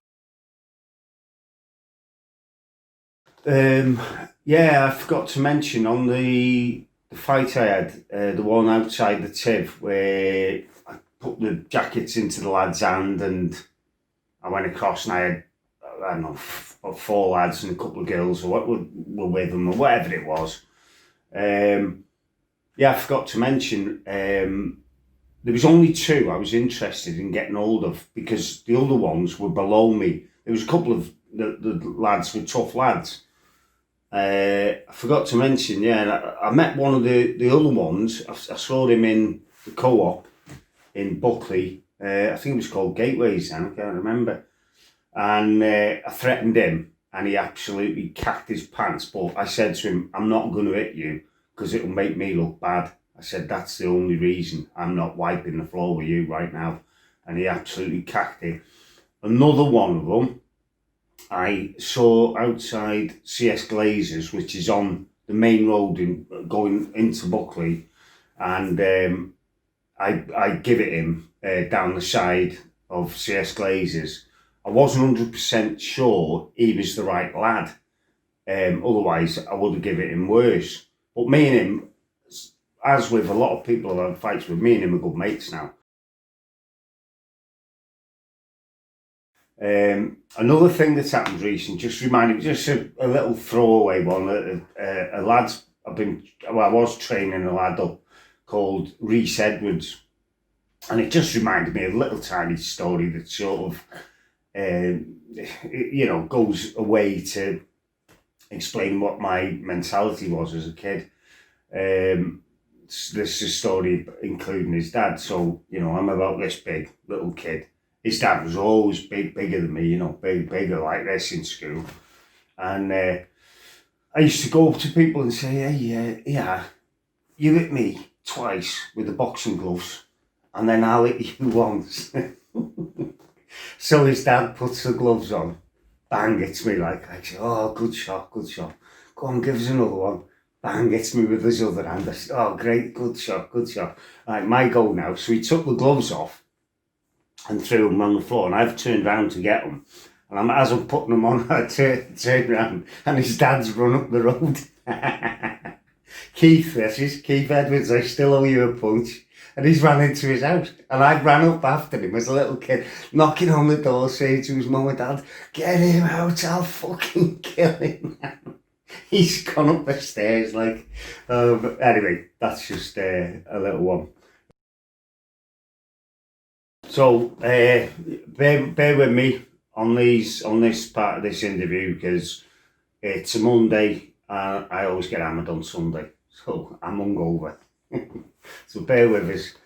There's a couple. Again, I find a lot of them quite funny, in that they've been at such bad the timing on them has just been ridiculous. So I was going on a first date. Well, it was my first date with a lovely girl called Joanne that I was seeing. She used to go to the same kickboxing class as me, and we were going out on our first date to the TIV. And Joanne was a lovely girl. She'd chat to anyone, and me and her were dancing. Well, dancing, God, I'm the worst. I'm such a dad dancer. I'm terrible. But she was dancing. I was doing that bloody dad dance thing. Anyway, I've gone for a pee. And when I've come back, we carried on dancing, and then she said, oh, I'm going to the toilet, and she went. And then this lad turned round to me. He was a big lad, and he had a weird, like a double Mohican that went round his head like that. From Mould he was. Don't know what his name was. Anyway, he said to me, she's a slag. And I thought, not a slag, a slug, he said. I said, do you mean a slag, mate? I thought, that's a weird thing. He said, no, a slug. I thought, what a slug like? I said, you do know that's my girlfriend, don't you? And he goes, yeah. And I said, well, come on then, outside then. And he says, hey, there's fucking 9 of us from Mould here. And I was always like, it's got to be a bit mental, but I was always, you have this fight or flight thing, and I never had the flight bit, and I was always, right, you and your fucking 9 mates outside now, you bastard. And that, my head started going then. And but then my girlfriend come back, and we carried on dancing. Now, I was out at the time, I was out with, there was a nutcase that come out with me, turned out to be a nasty bit of work in the end, but at this time I didn't know that. But I've told this lad what had happened, and bear in mind I'm on a first date, and I'm trying to make a good impression. And he goes to me, what are you going to do, Rod? And I was like, oh God. Part of me was like, please just don't fight tonight. But the other part went, yeah, fuck it, I'm going to do him. So off we go up to the chippy. Now, by this time, this girl's, Joe was sussed out that what's going to happen, like. And we've gone up the chippy, this lad's in the chippy. So I'm waiting for him to come out now, and Joe did something that I absolutely hate. I hate when people do this. She went in and said, blah, blah, blah, do you know who he is? And I'm like, oh God, don't say that. I hate it when people say that, you know, and it's like, don't say that. I'll show him who I am in a minute when he gets out. So he comes out with a bag of chips in his hand, boom, I've hit him, his chips are gone, boom, he's gone down. And I think I've mentioned it before, I was nasty, like, you know, when my head went, still am. I've jumped on the lad and I'm pounding him. And he had 3 or 4 mates with him. Now, this nutcase I was with, he looks a nutter, you know. His scars all over him and his bloody head, and he's growling at these lads. And none of them helped him. They let me pummel him, and then, you know, eventually he come round, got up and off he staggered. And that was that one. That was that first date. So I go to another first date now, and it was at the duck races. They used to have a thing called the duck races in Pompeladin. They used to set a load of plastic ducks down the river and used to bet on them, you know, and it was like a family day and they had different games on and, you know, they built up like a bit like a festival type of thing in the end. Anyway, I was going to that and I was on a first date with a girl. Oh, very happy sod she was. God, you couldn't crack a smile out of her with a bloody crowbar. Anyway, Alana, her name. I was going on a first date with her, and we're driving up, and I says to her, I says, yeah, listen, we'll have a nice day today, like that, but when I get there, I've got to have a scrap with this lad. And then she's like, oh my God, I heard you were a nutcase, oh my God. And I'm like, hey, it's all right, it's okay, you know, we'll go there, I'll have the scrap, that's it, we'll have a nice day after. And that's how it was. Now, I'll have to rewind now, because the scrap that I was supposed to have that day was with the nutcase that was with me that night, yeah? And he had a hell of a name for himself at that point in time. You know, he was a right nutcase and hard, like. Anyway, so what had happened, so we'll rewind a bit now. I used to work with his brother as well on the railways. Now, what had happened, I used to get up early for work, you know, can't remember, 5:30, 6, whatever. And this particular night, there's bedlam outside my window, you know, bedlam. I opens the window, shouts down, oh, it's this nutcase's son. And I shouts down, oi, you know, shut the fuck up now. Anyway, bedlam. I went, sod this. I went down and I told him, like, shut the fuck up or I'm gonna bloody do you, like. Went back to bed. Bedlam. They're all arguing amongst each other, you know, like pushing and shoving and all this. So I come down and I grabbed the lad and I choked him out. You know, you get someone around the neck like that, you push the neck against your arm here and it chokes him out, you know. And you learn that when you feel them going, you know, it's something I used to do on the doors. As soon as you feel them going, you let go, you know, otherwise obviously you can kill someone. So I've choked him out. And then I've waited for him to get back up and then I've said to him, right, you fucking do it again. Any more noise now? I said, and the next time I come down, I said, I'm putting you out with that. I said, fuck off now. Anyway, off he went. The next day in work, I'm working with his dad's brother. And he said to me, oh, he's after you. And I flipped out, you know, I just went nuts, like, you know what, he's fucking after me. Right, tell him I'll be round his fucking house tonight and blah, blah, blah, you know, that's how I was. And his brother said something that made sense to me. He said, listen, Rod, he knows where you live. If he wants you, he'll come to you. And I went, yeah, all right, that's fair enough. But when I was going to the duck races on my first date with this girl, my mate Andy phoned me up. And his sister was like with this lad. He phones me up, he said, Rod, he's here.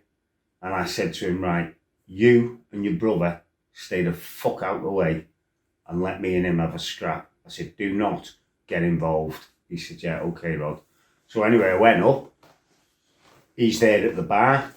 I says to this girl, right, I'll just go in, I'll just sort this scrap out and then we'll crack on.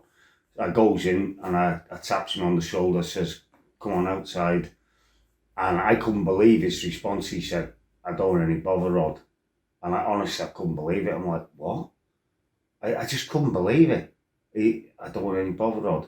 There's twice that's happened to me, twice when I've gone, what the hell? And he said, oh, you know, you can't go choking me lad out like that.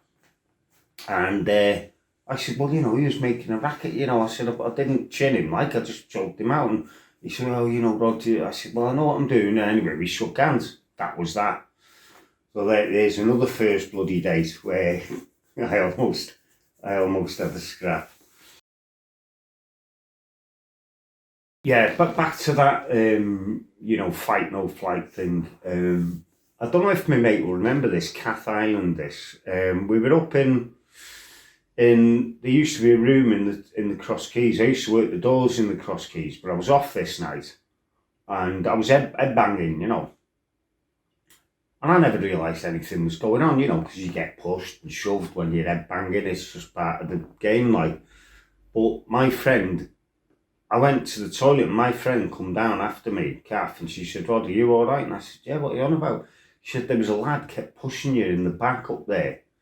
And when you went for a pee, him and three mates followed you down. Well, I was fuming then, wasn't I?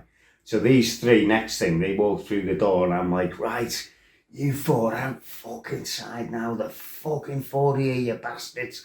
Anyway, you know, they were like, no, we're not coming out with you, Rod, no chance, like. And it all calmed down. It was silly. The girl I was saying I went on the first date with her, it was her ex, and it was just silly because he was now married with kids, and it's like, and you know, we had a chat, me and him getting all right now. I never really, you know, Joe was the one that chased me, like, and you know, I didn't know him, I had no loyalty to him, so, you know, and bloody hell, it was years ago. You know, it was a bit silly, but like I say, me and him seem all right now. Anyway, this one is, so it's all calmed down. It's done. We've shook hands and I've said, look, just come on, put it to bed. There's no need for this. This is bloody silly, you know. So then, me and my brother stood outside and he goes to me, this is quite funny, he goes to me like this. Hey, and he's got his hands on me. Hey, whoa, calm down. And I'm like, what the fuck are you on about? So these lads are walking up, you know, these lads like, and he goes, hey, calm down. And I'm like, what the fuck are you on about? We've sorted it. Well, as the lad gets in, as he's going to me, calm down, the lad walks in range and he goes, bang, he hits this like best punch I've ever seen him throw, sparks him straight out. And I'm like, what the hell are you doing? We'd sorted it, you know, we'd shook hands like the lad sparkle on the bloody floor. So I went to, some things I don't remember. Some fights I can't remember. Some I can remember bits of them, not others. There's loads, I don't know how long this vid is, but it could go on for hours and hours and hours if I went into all of them. There's one I remember, like I say, I'm doing the ones I think, yeah, I'm going to tell that one because, like this one here, it develops into, I think, possibly the only time I was ever scared in my life. So I think it's important to tell that because I was on this one a bit like. So I'm going to my mate's engagement now. This bit I can't remember exactly what happened.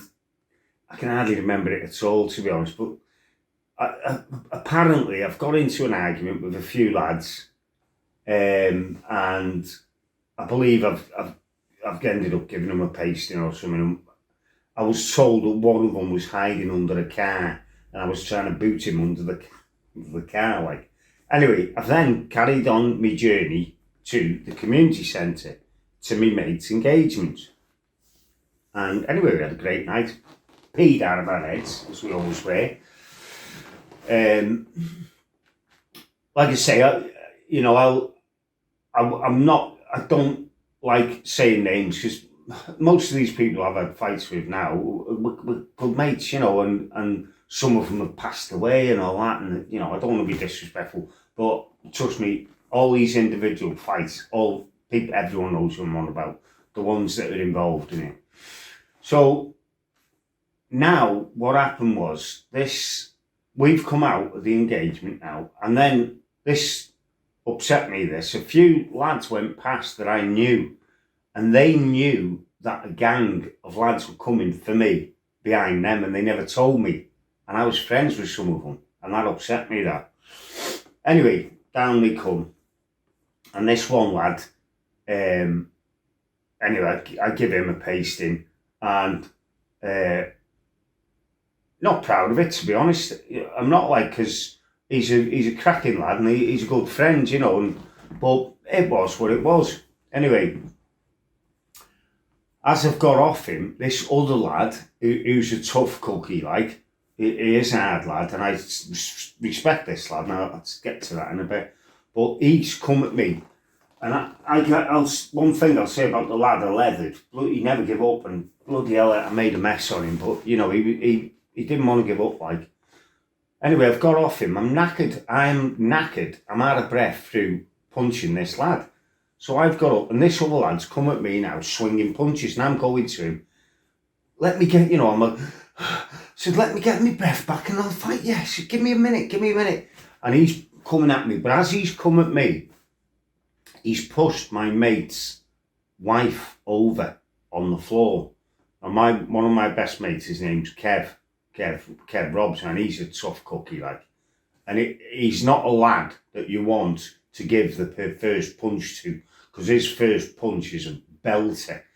Anyway, he's grabbed this lad, and he sort of grabbed his chin like that, and he's hitting with his other hand, sparked him out. Then we've gone home.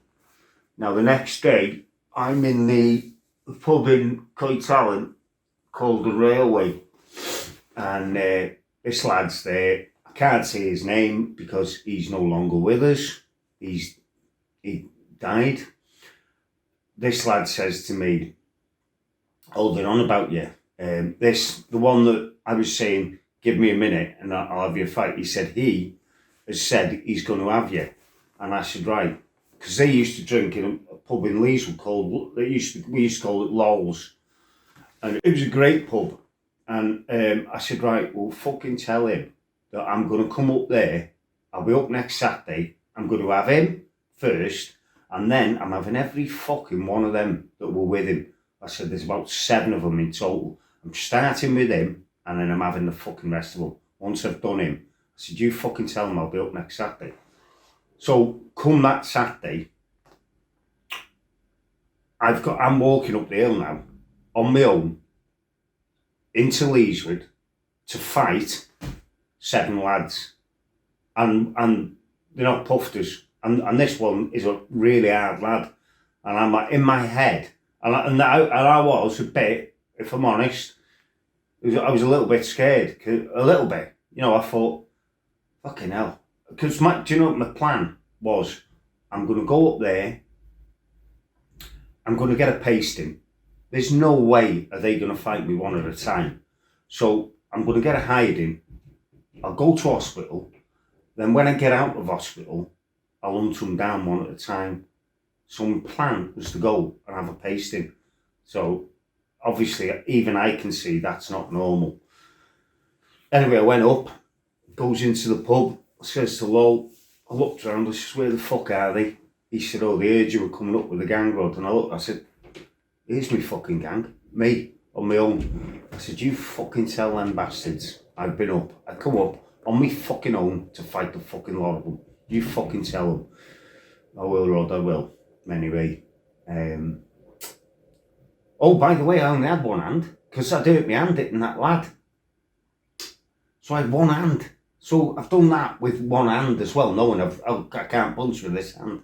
So I'm in work now, I've got this bandaged up, I couldn't hold a hammer. It was hurting too much. And I'm in the car with the lad I used to work with called Tom.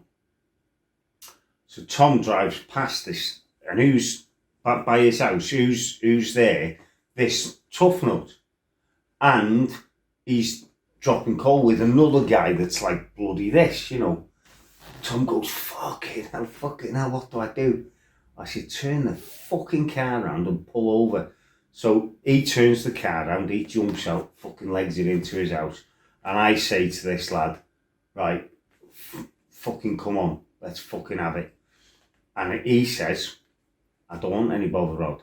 And again, I couldn't believe it. I thought, and I went, what? And he said, I don't want any bother rod. And I said to him, I said, listen, I'm fucking telling you now, you jump me when I'm fucking pissed and I will fucking hunt you down. I said, I don't give a fuck how long it takes, I'll have you. I said, if you want it, you have it now with me. And he said, no, I don't. And then we shook hands and that was that. Now, I respect this lad because years and years and years later, I was working on a power plant in Deeside. And I was working with this lad called Riggs, and he won't mind me saying his name. And Riggs he used to go on and on and on about this lad, this lad, that, this lad. And after a few weeks, I'd had enough, and I said, do you know what? I said, I'm not fucking scared of him. I was just fed up of hearing all the stuff, you know, and he said, I know you're not Rod. And I said, well, what do you mean? He said, he told me what you'd done. And he said, fair play. That Rod, he's got some fucking balls. And ever since then I thought, brilliant. Unlike, you know, like I've said on here, and I've mentioned Wayne Perry, and I said, I don't respect you, because he didn't own it. You know, he never admitted, yeah, Rod, give me a pasting. This lad admitted what had gone on, you know, and I'm like, yeah, I'm happy with that, you know. Right, this is a mad one, this. Because I don't remember this at all. Years and years ago, this is me mate's uncle, PJ, his uncle, I shouldn't say that, I should say, because PJ used to be my mate. That's a running joke, that. Still your mate, PJ. But his uncle, Graham, said to me, and this must have been about 15 years after the incident, maybe 20, he said to me, do you remember that night when we went to Skunk and Nancy, Rod? And I said, yeah, good night. He said, Rod, tell me you remember what happened. And I said, well, we went to watch Skunk and Nancy and we had a good night. He said, tell me you remember it and them lads. And I'm like, no, you got me mixed up there, Gray.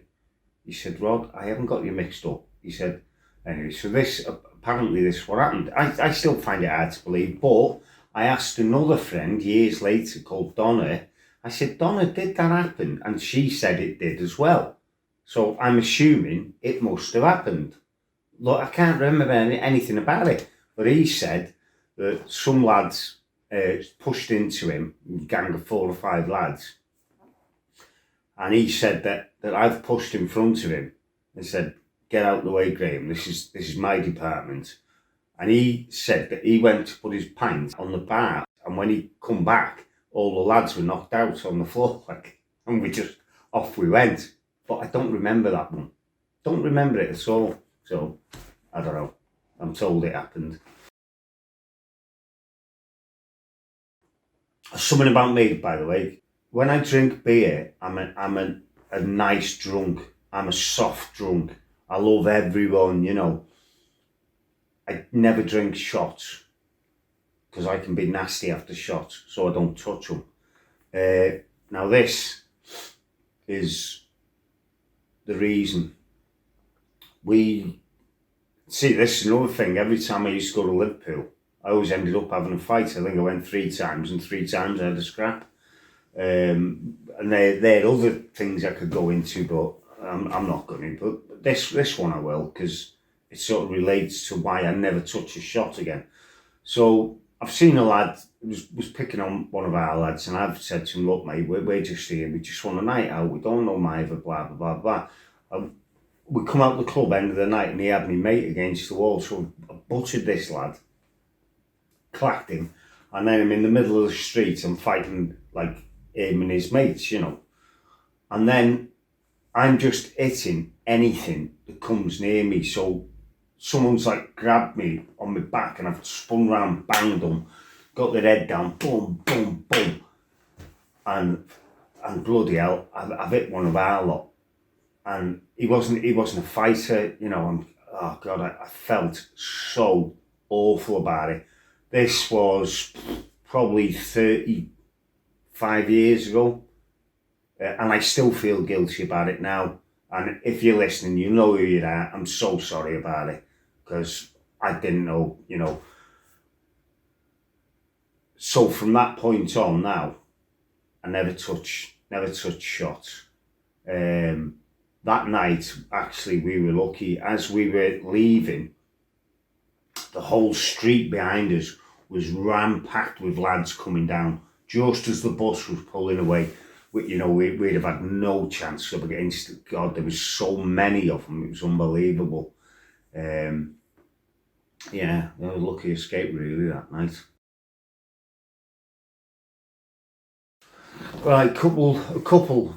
When I worked the doors, I think I've come possibly as close as I've ever come to going to hospital when I worked the doors in a place called The Stage in Stoke.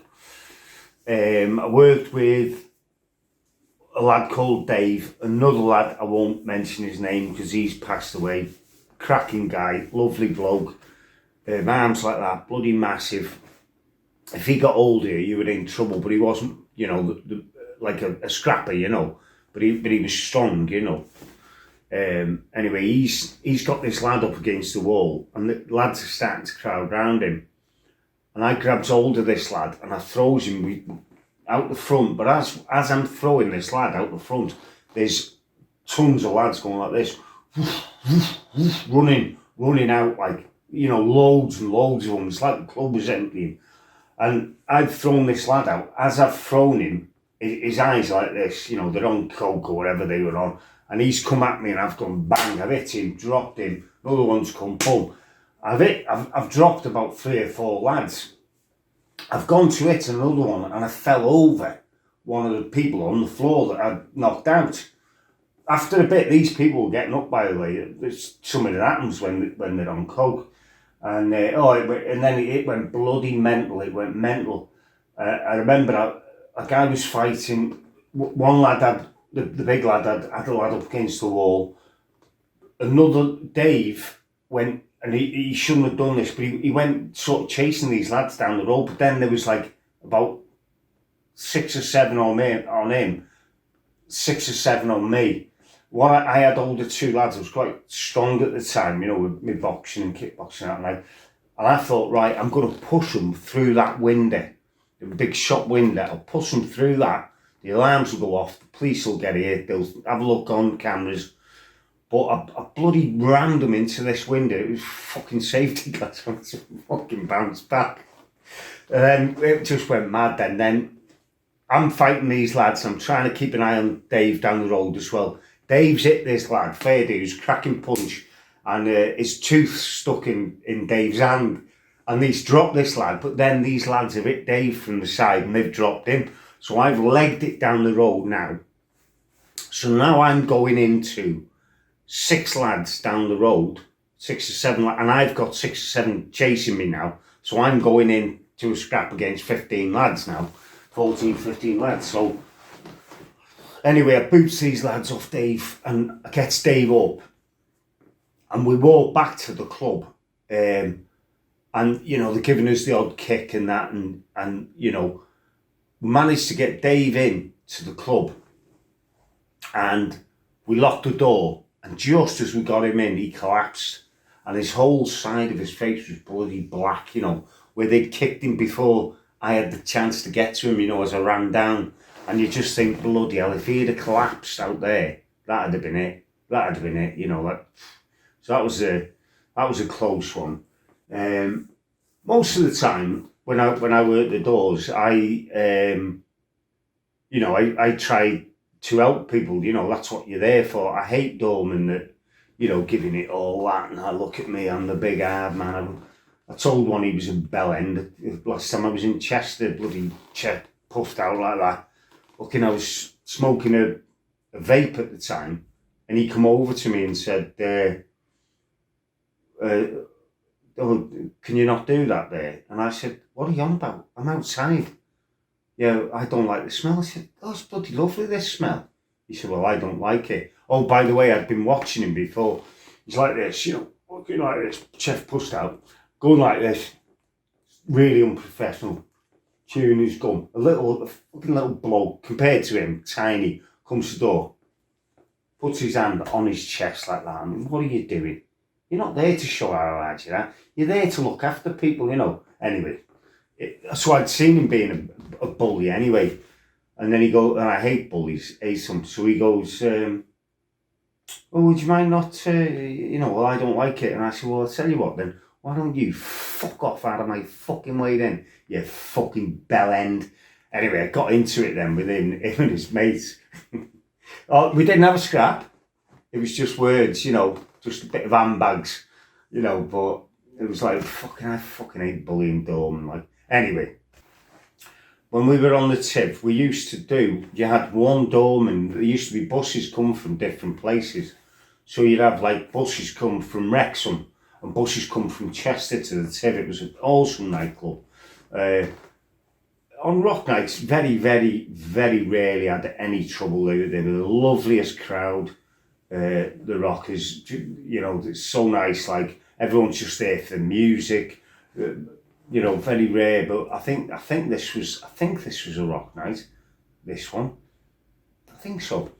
Anyway, I was on I think it was the Wrexham bus I was on.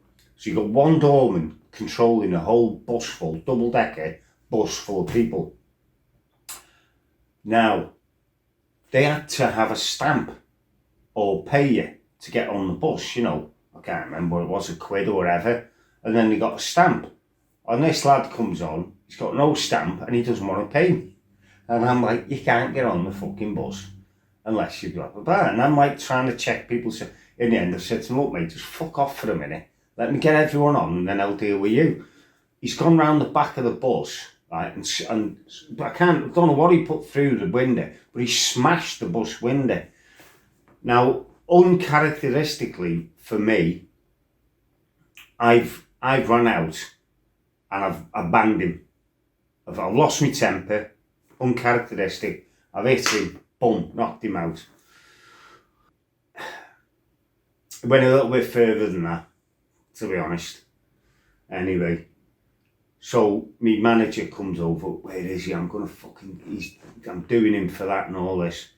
Anyway, I said to him, Dave, you know, I've hit him a bit here, like, you know, I've given him a couple. You know, I didn't have to, like, oh, you bloody prick, you know. It's like, anyway, the lad said he's going to pay for the window. Yeah, he's going to come every week to the TIV because he loves it and he's going to pay the window off. That's the arrangement he had with Dave. Now, this lad has got a black eye and it's like an apple where I've hit him on the side of his eye. It's massive. It's one of the biggest I've seen. It's like an apple. And he's getting on, and Dave says to me, yeah, you're doing the Wrexham bus. And I said, you what? I said, the bus that lad is getting on with all his mates, the one that's got a fucking apple on the side of his eye, you want me to get on that bus with him and all his mates? Yeah. And in the end I went, do you know what, fuck it, I fucking will. I was fuming then. I thought, right, come on. I was all, you know, I was like staring at him thinking, right, come on. I'll take at least four of you out with me, you know. I was fucking bouncing, I was. Dave actually said to me after, hey Rod, are you sure you're? I said, yeah, fucking hell, I'm up for it now. I want to fucking do it now. I said, fucking right. But no, nothing happened, like, and it was all right, like.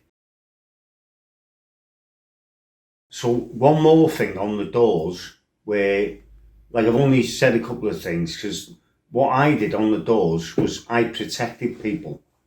I used to get told when I worked in Liverpool, and on many other doors, to be honest, you do not go beyond this point here. You don't go beyond this point. But if I was ever on the door and saw a gang of lads hitting one lad, I was out every time. Didn't care whether they sacked me. My mate got murdered like that, and I will not watch it. I won't do it. There's been times, I remember one night, there was two lads, two girls from Wrexham, and they'd come out of one of the kebab houses, and there was a big gang of Buckley lads, and they just wanted to knock seven bells out of these lads. And the lads were there with the girls, you know, and I got between them and the Buckley lads all the way to the taxi office until I got them into a taxi office safely and told the taxi office, phone the police here before these people, you know, they get their heads kicked in. So although I've done, you know, a couple of things on the door when my head's gone, 9 times out of 10, I put my ass on the line constantly to protect people. Like that thing what I said about running out against gangs all the time, all the time I'd see that outside the door, boom, out I'd go, getting gangs of people off one. So, you know, I've not always used it in a bad way. A lot of times it's been good and I've helped people and, you know, things like that. This is I think the funniest, this. So, some girls, I think it was Sarah, I can't remember who the other one was, and we were having an hot tub, and they said, oh, do you mind if these lads, a couple of our mates come from all? I said, no, that's fine. And I've always been like that, by the way, always like that, like, yeah, come in, and I'll let people drink my beer, and go, yeah, got my beer, yeah, there's beer in the fridge, going up, and I've always been like that. So these lads come, and I had a lodger living with me at the time, a bit of a naughty lad called Gary Neild, and Gary had an argument with one of these lads, and I thought, oh God, this lad's been a bit of a knob, you know, and it all sort of calmed down anyway. So these lads have been in the hot tub with us, they drank my beer all night, and at the end of the night, the girls have gone in the house, and I think one of these lads has gone down the side of my house for a pee.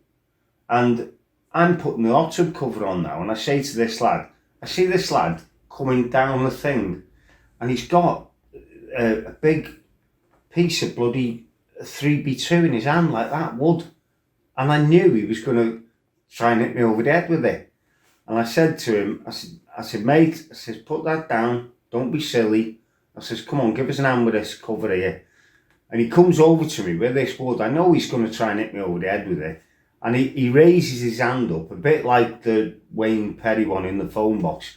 You know, I can see what he's doing a mile off. And I've gone bang, bang, I've hit him a 1-2, knocked him clean out. Again, I'm nasty when my head goes. I've jumped on him. I've given him a pasting then. Then I go to one of the lads downstairs and I said, right, give us an hand with this lad here. We'll go and drop him down by the flats. So anyway, he couldn't pick him up. He was a big lad, this lad, you know, he was probably up there somewhere, big lad like. So then I had to go upstairs. I think Gary was on the very top floor. I had to knock Gary up. Gary's like, what's up? I said, just fucking knocked that lad out. Like, what lad? That fucking idiot from old. I said, I need to carry him down the fucking flats. This little lad can't lift him, he's too heavy. So Gary's like, fucking hell, right, let me get some pants on. So Gary comes down now. This lad's still Sparkle.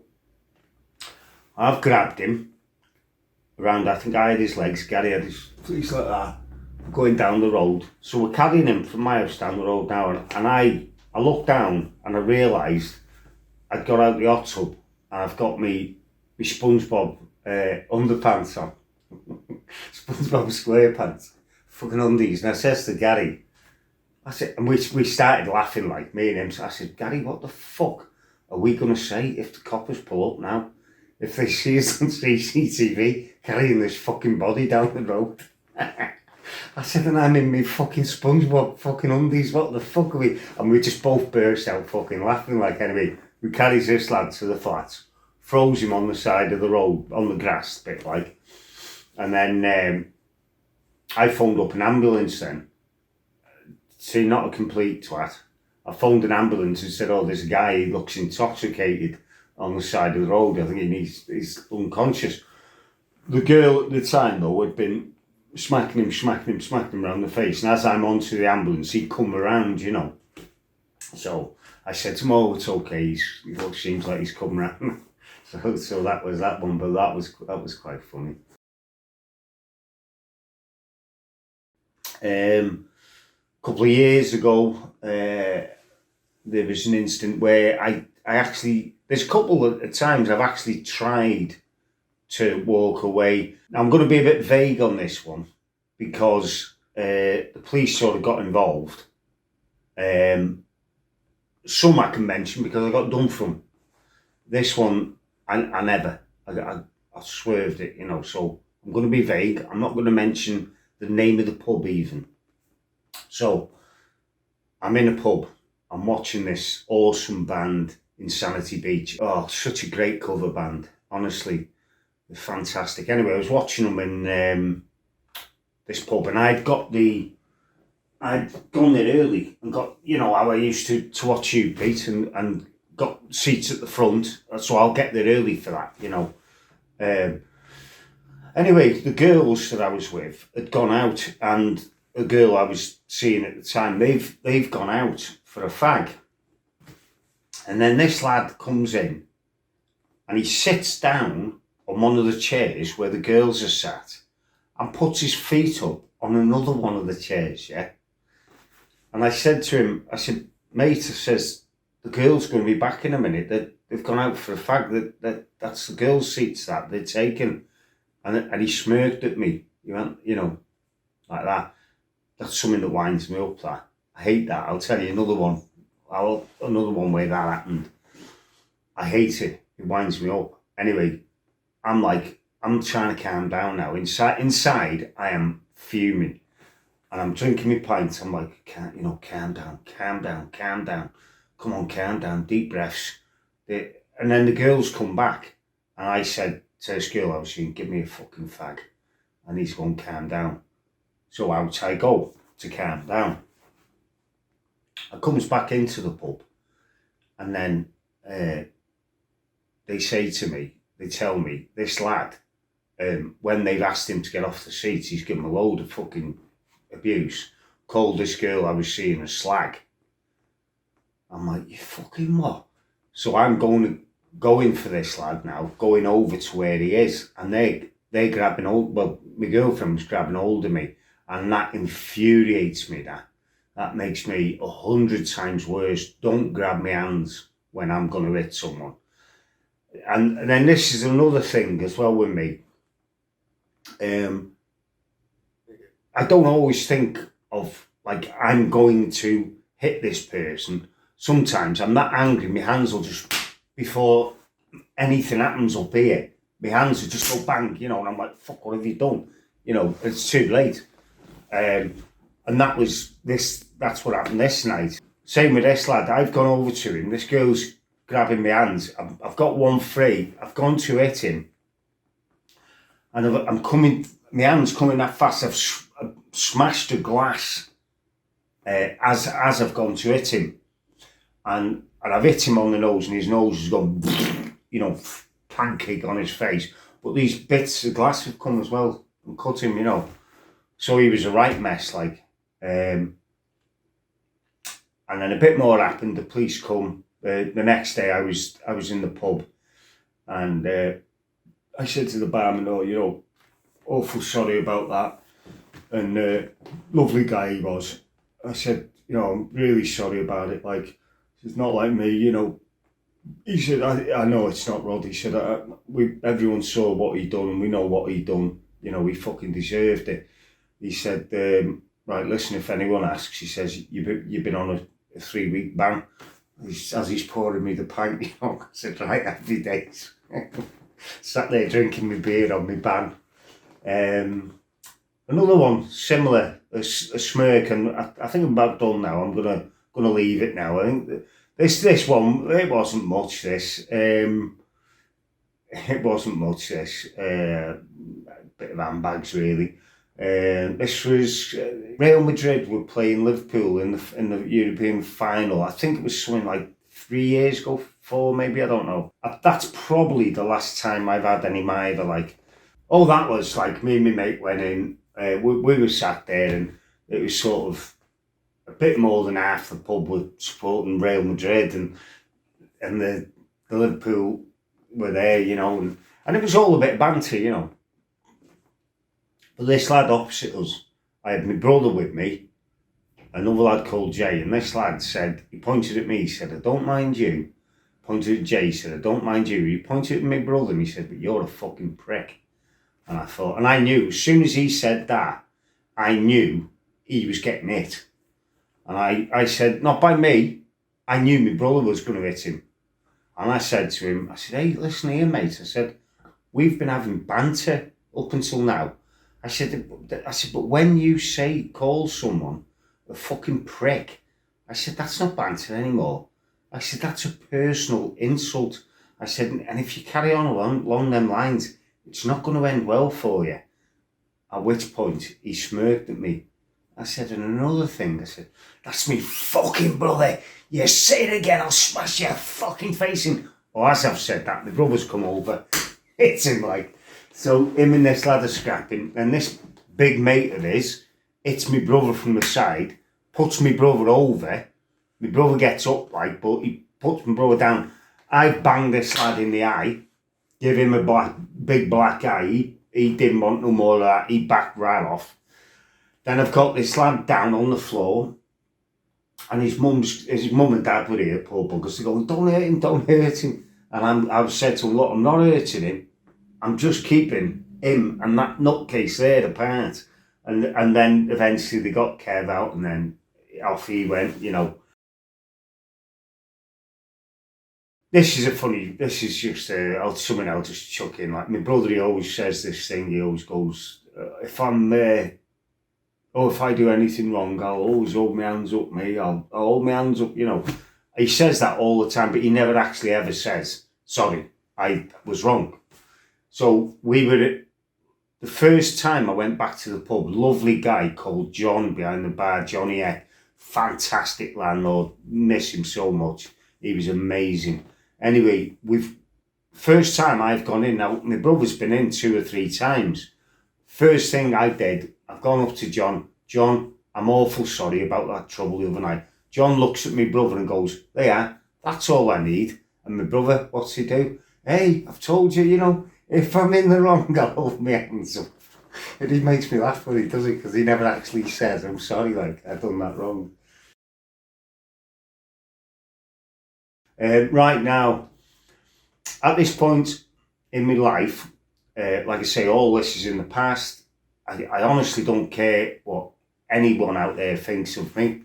I'm actually a really nice person now. I'll do anything for my mates.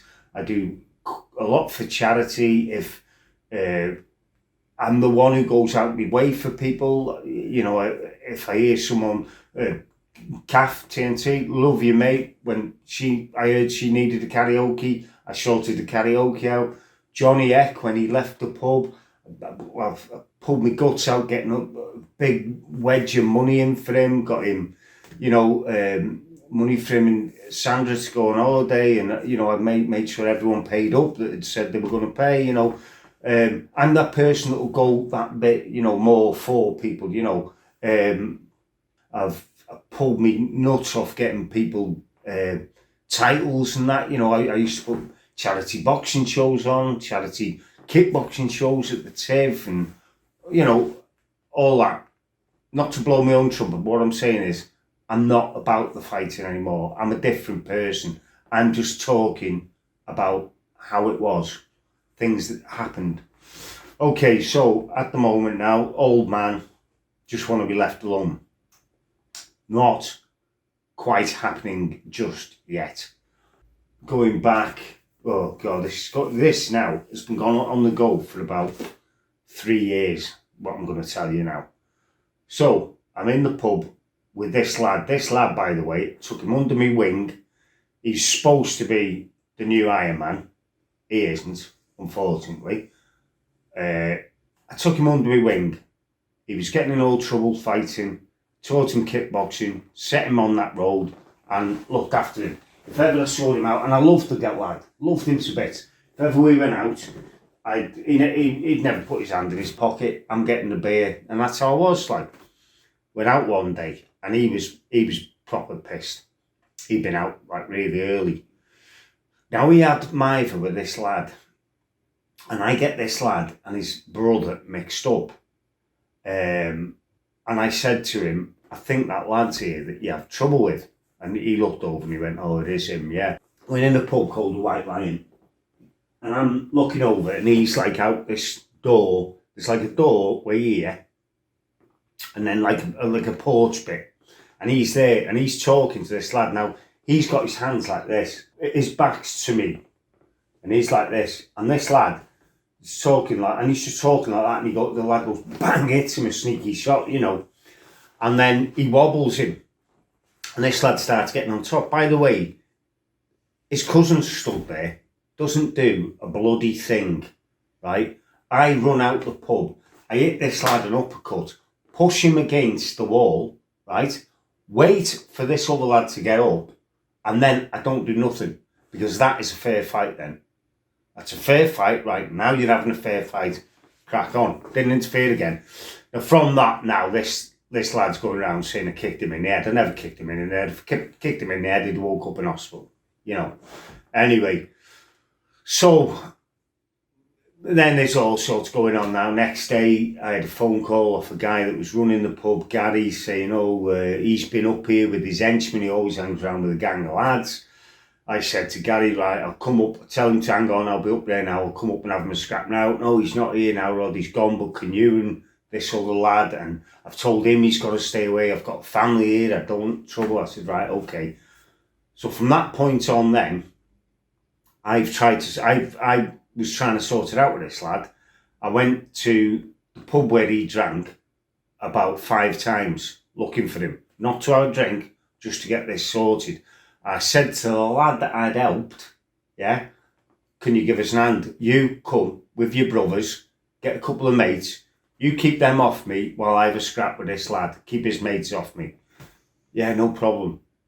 First day, he didn't answer his phone, this lad. Didn't answer his phone, right? I'm now phoning the pub, saying, is he there? Blah, blah, blah, blah, blah. I've got the landlord looking for him.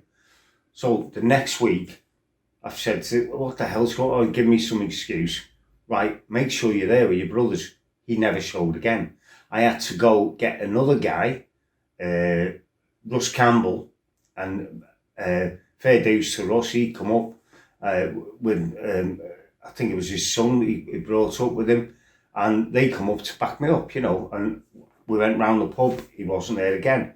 Next time, all these times I'm phoning this lad, and he's ducking it every time.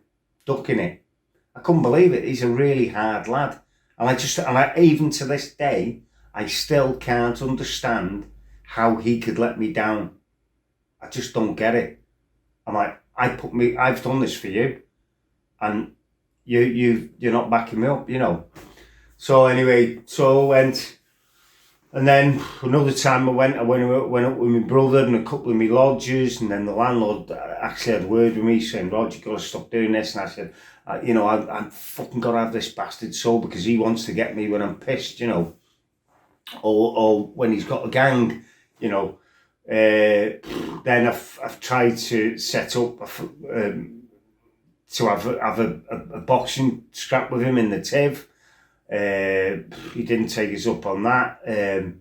Like, I do not want a scrap, but this lad's got a rep for being sneaky. You know, that he'll hit you when you're not looking, or when he's got a gang behind him, or he'll hit you with a knuckle duster, you know, stuff like this. So I was trying to sort that out. Now this has been going on for years now, this. I've even tried to sort it out with a mate of mine to say, right, get him up here, you know, but it's one of them, like, it's one of them, it'll happen when it happens now, like, and, you know, my mates have begged me to, you know, to not to chase it and all that, and to be honest, you know, I mean, I'm past all this now, but it's him, you know, that the fact that he's chopped off is, you know, it bugged me like a peck in my head, you know. So I've still got that bother on the go. The lad that let me down, don't know why he done that. I just can't, you know, to me, it's like he bottled it. He didn't want to get involved with this lad. He you know what I mean? But how could you, I just don't get it. Like, I mean, how do you bottle it? How do you bottle it? You know, bloody hell, if a mate needs me, I'm there. You know, I mean, I'm 55 now. A mate of mine got robbed a while back. He'll know who he is.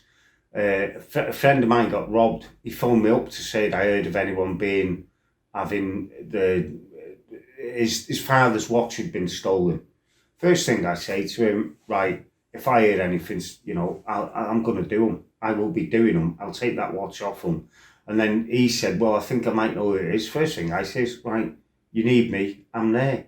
You know, it's like, you know, even at my age, 55, still there for me mates, you know. Right, I think that's it. I think I've talked enough about me fighting. Well, this video, in theory, unless I pop my clogs, I've asked Pete then to put it online. So, in theory, if you've got this, you're a friend of mine, this particular video, you know. So, you know, like I say, I'm not saying I'm the best. I'm just saying this is what I've done. People have asked to see them. Here, you know. Hopefully, most of you enjoy them. All right, okay, take care. Don't do drugs.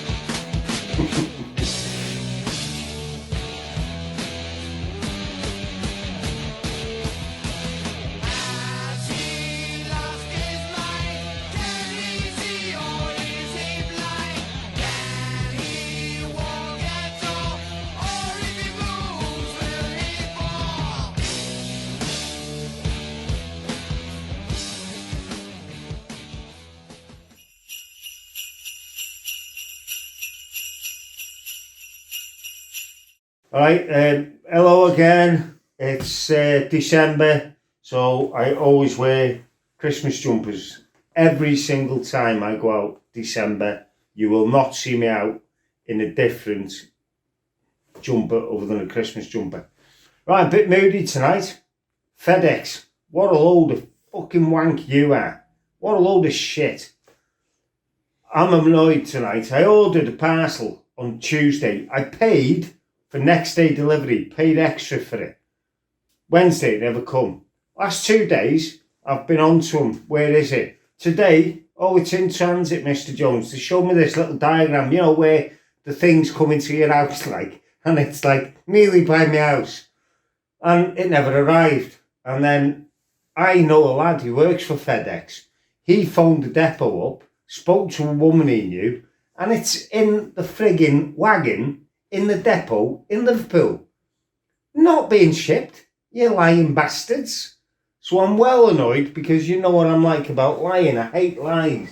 Anyway, so they are. Bit annoyed about that. Right now, I've brought Pete some pennies down tonight for his hard work. And so I've sort of bribed him to let me put a couple more in that I thought about. Okay, so one that there was a bit, the ones I'm telling you, I think are sort of funny, like, so there's a funny bit to this. I used to go on the rides of Wrexham buses. We used to go all in our rock here, used to go to watch groups. We always used to go, when we were going to watch Iron Maiden, I think it was Hanley. They used to play gigs in somewhere, I'm sure it was in Hanley. And now, rockers are the loveliest people on this planet. When I worked the doors, rock nights, never any mind. You're like a big family, you're all into the music. never any bother.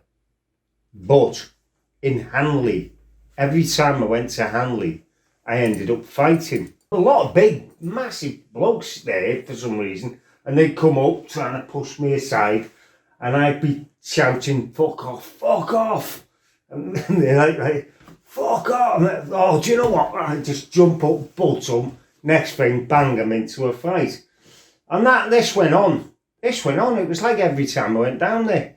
You know, when people had come, or what I'd done in the end was I got these elbow patches sewn onto my jacket, and they had studs in them. And you used to get lads now and then, they'd be digging this elbow in your shoulder or trying to ride past you. And I used to just shove this in the necks, because, well, all the face, they were down here, but in the necks, like. And then I used to shout, because obviously there was background music on loud, or if the concert was on, it was dead hard to hear.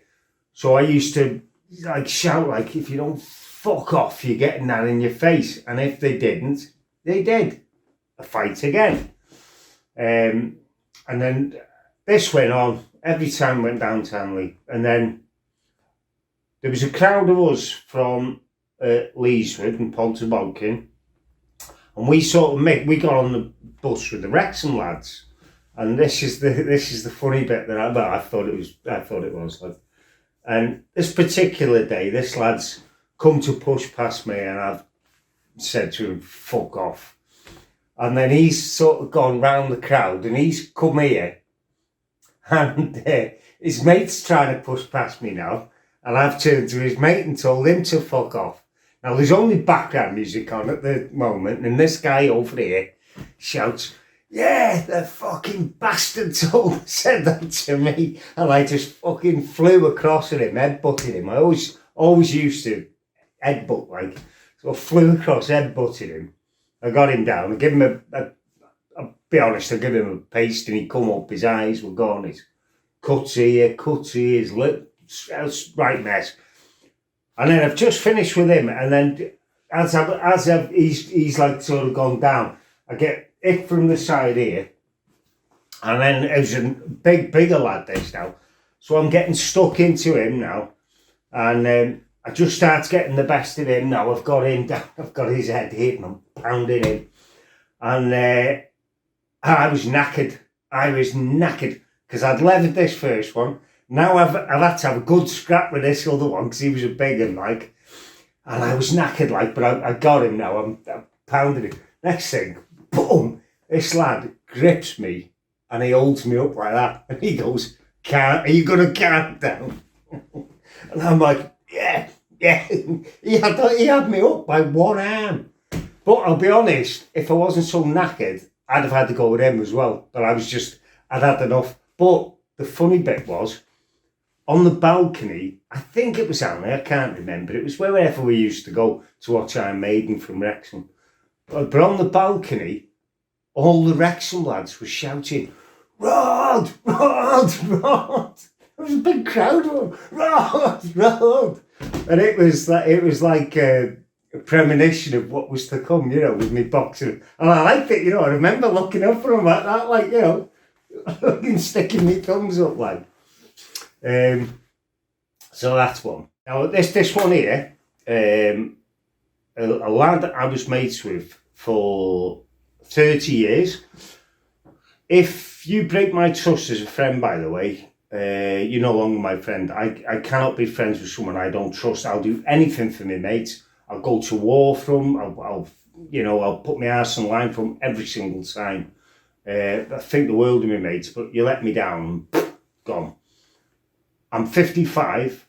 I've never betrayed a friend's trust. I would never look at a friend's girlfriend, anything like that. And I think lads who cheat on their mates, go after the girlfriends, I think you're scumbags, and your moral compass is not mine. It's not what I've got, like. Anyway, this particular story, I'm just going to tell you this little bit, and then I'll get into the story. So, Nige, mates for 30 years, this girl, he'd been with this girl, they split up, and a while later, this girl out the blue messaged me on Messenger and said she liked me and she fancy going on a date with me. And I'll be honest with you, I couldn't even remember what she was like, because I don't take no notice of my friends' girlfriends. I don't go, God, you're gorgeous, or because it's sort of a switch in here, you know. No, that's my friend's girlfriend. It's that, you know, sort of different.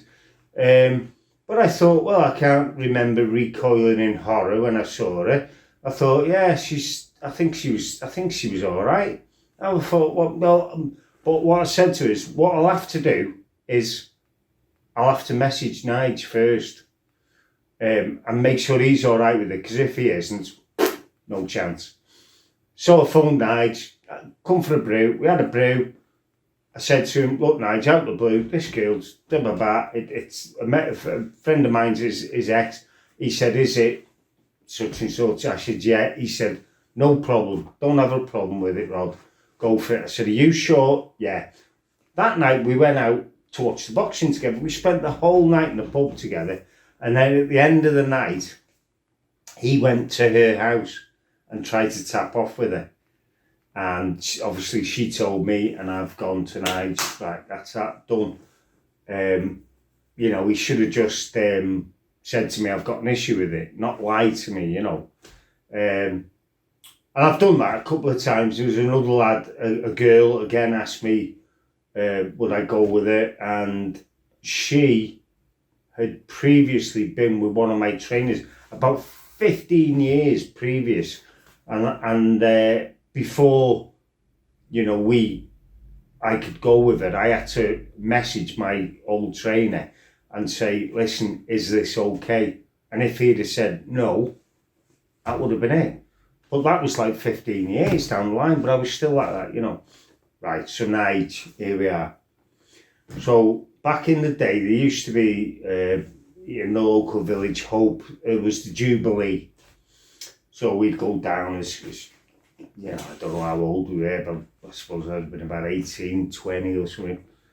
Anyway, went out with Nige, got absolutely bladdered. And I fell asleep on his couch. Well, I'm flat out now, pissed off. Anyway, I heard this commotion outside and I sort of woke up and I looked out the window and this lad's got Nige over the car. So I goes out, opens the door, goes out, bang, it's this lad. He slides down the car, goes back in the house and went back to sleep. And it was a bit like that one I told you about, the rake and the shovel. I'd never said nothing, never said a word. Just walked out, boom, off and I went back to sleep. And Nige going, Rod, come on, I can't sleep now, I'm all wound up now. Come on, let's go, we're going to have to go out. So we went out to the pub anyway. Right, I hope you don't mind me saying this. Kath, I've got a lovely, loyal friend. Her name's Kath. I've got loads of lovely, loyal friends. But this one, her name's Kath TNT Davis. And she has got similar things to her that I sort of, you know, I can associate with, you know. Like, it's one side of her, she's so lovely and calm and quiet. And then the other side of it is a raging lunatic, you know. If you wind her up, which is what I'm like, you know, but she's such a lovely, loyal friend. But her stories are amazing. The things she has done, the things that have happened, I've laughed so much listening to stuff that she's done. Kath's like, God, one of the hardest girls I've ever known. And I mean, in a day, she's probably battered half of the blokes in Buckley. But, do you know, I'd love you to do something like this, Kath. I think that'd be amazing. Just thought I'd say. Anyway, love you, mate. All right. Right, so I hope you've all enjoyed these videos. I'm not condoning what I've done. I'm a different person. I've always been a multifaceted person anyway. That this side of me I'm talking to you about, this temper and fighting, and you know, that's one side, but there's many sides to me. What one side is, I'll do anything for you. You know, I'm the loveliest guy you meet. You know, I've got a massive heart and things like that. I'm not just that, you know, but this is the side I'm saying. I'm not condoning it, not trying to give it I'm the biggin. I'm just telling you the truth. That's it. Now, if I have offended anyone by telling the truth, tough, really tough, because it's just the truth. Anyway, have a nice Christmas and hopefully a nice next New Year, because this year's had it, hasn't it? Be safe. Don't be having massive parties at Christmas. Let's get rid of this virus. All right, take care, guys.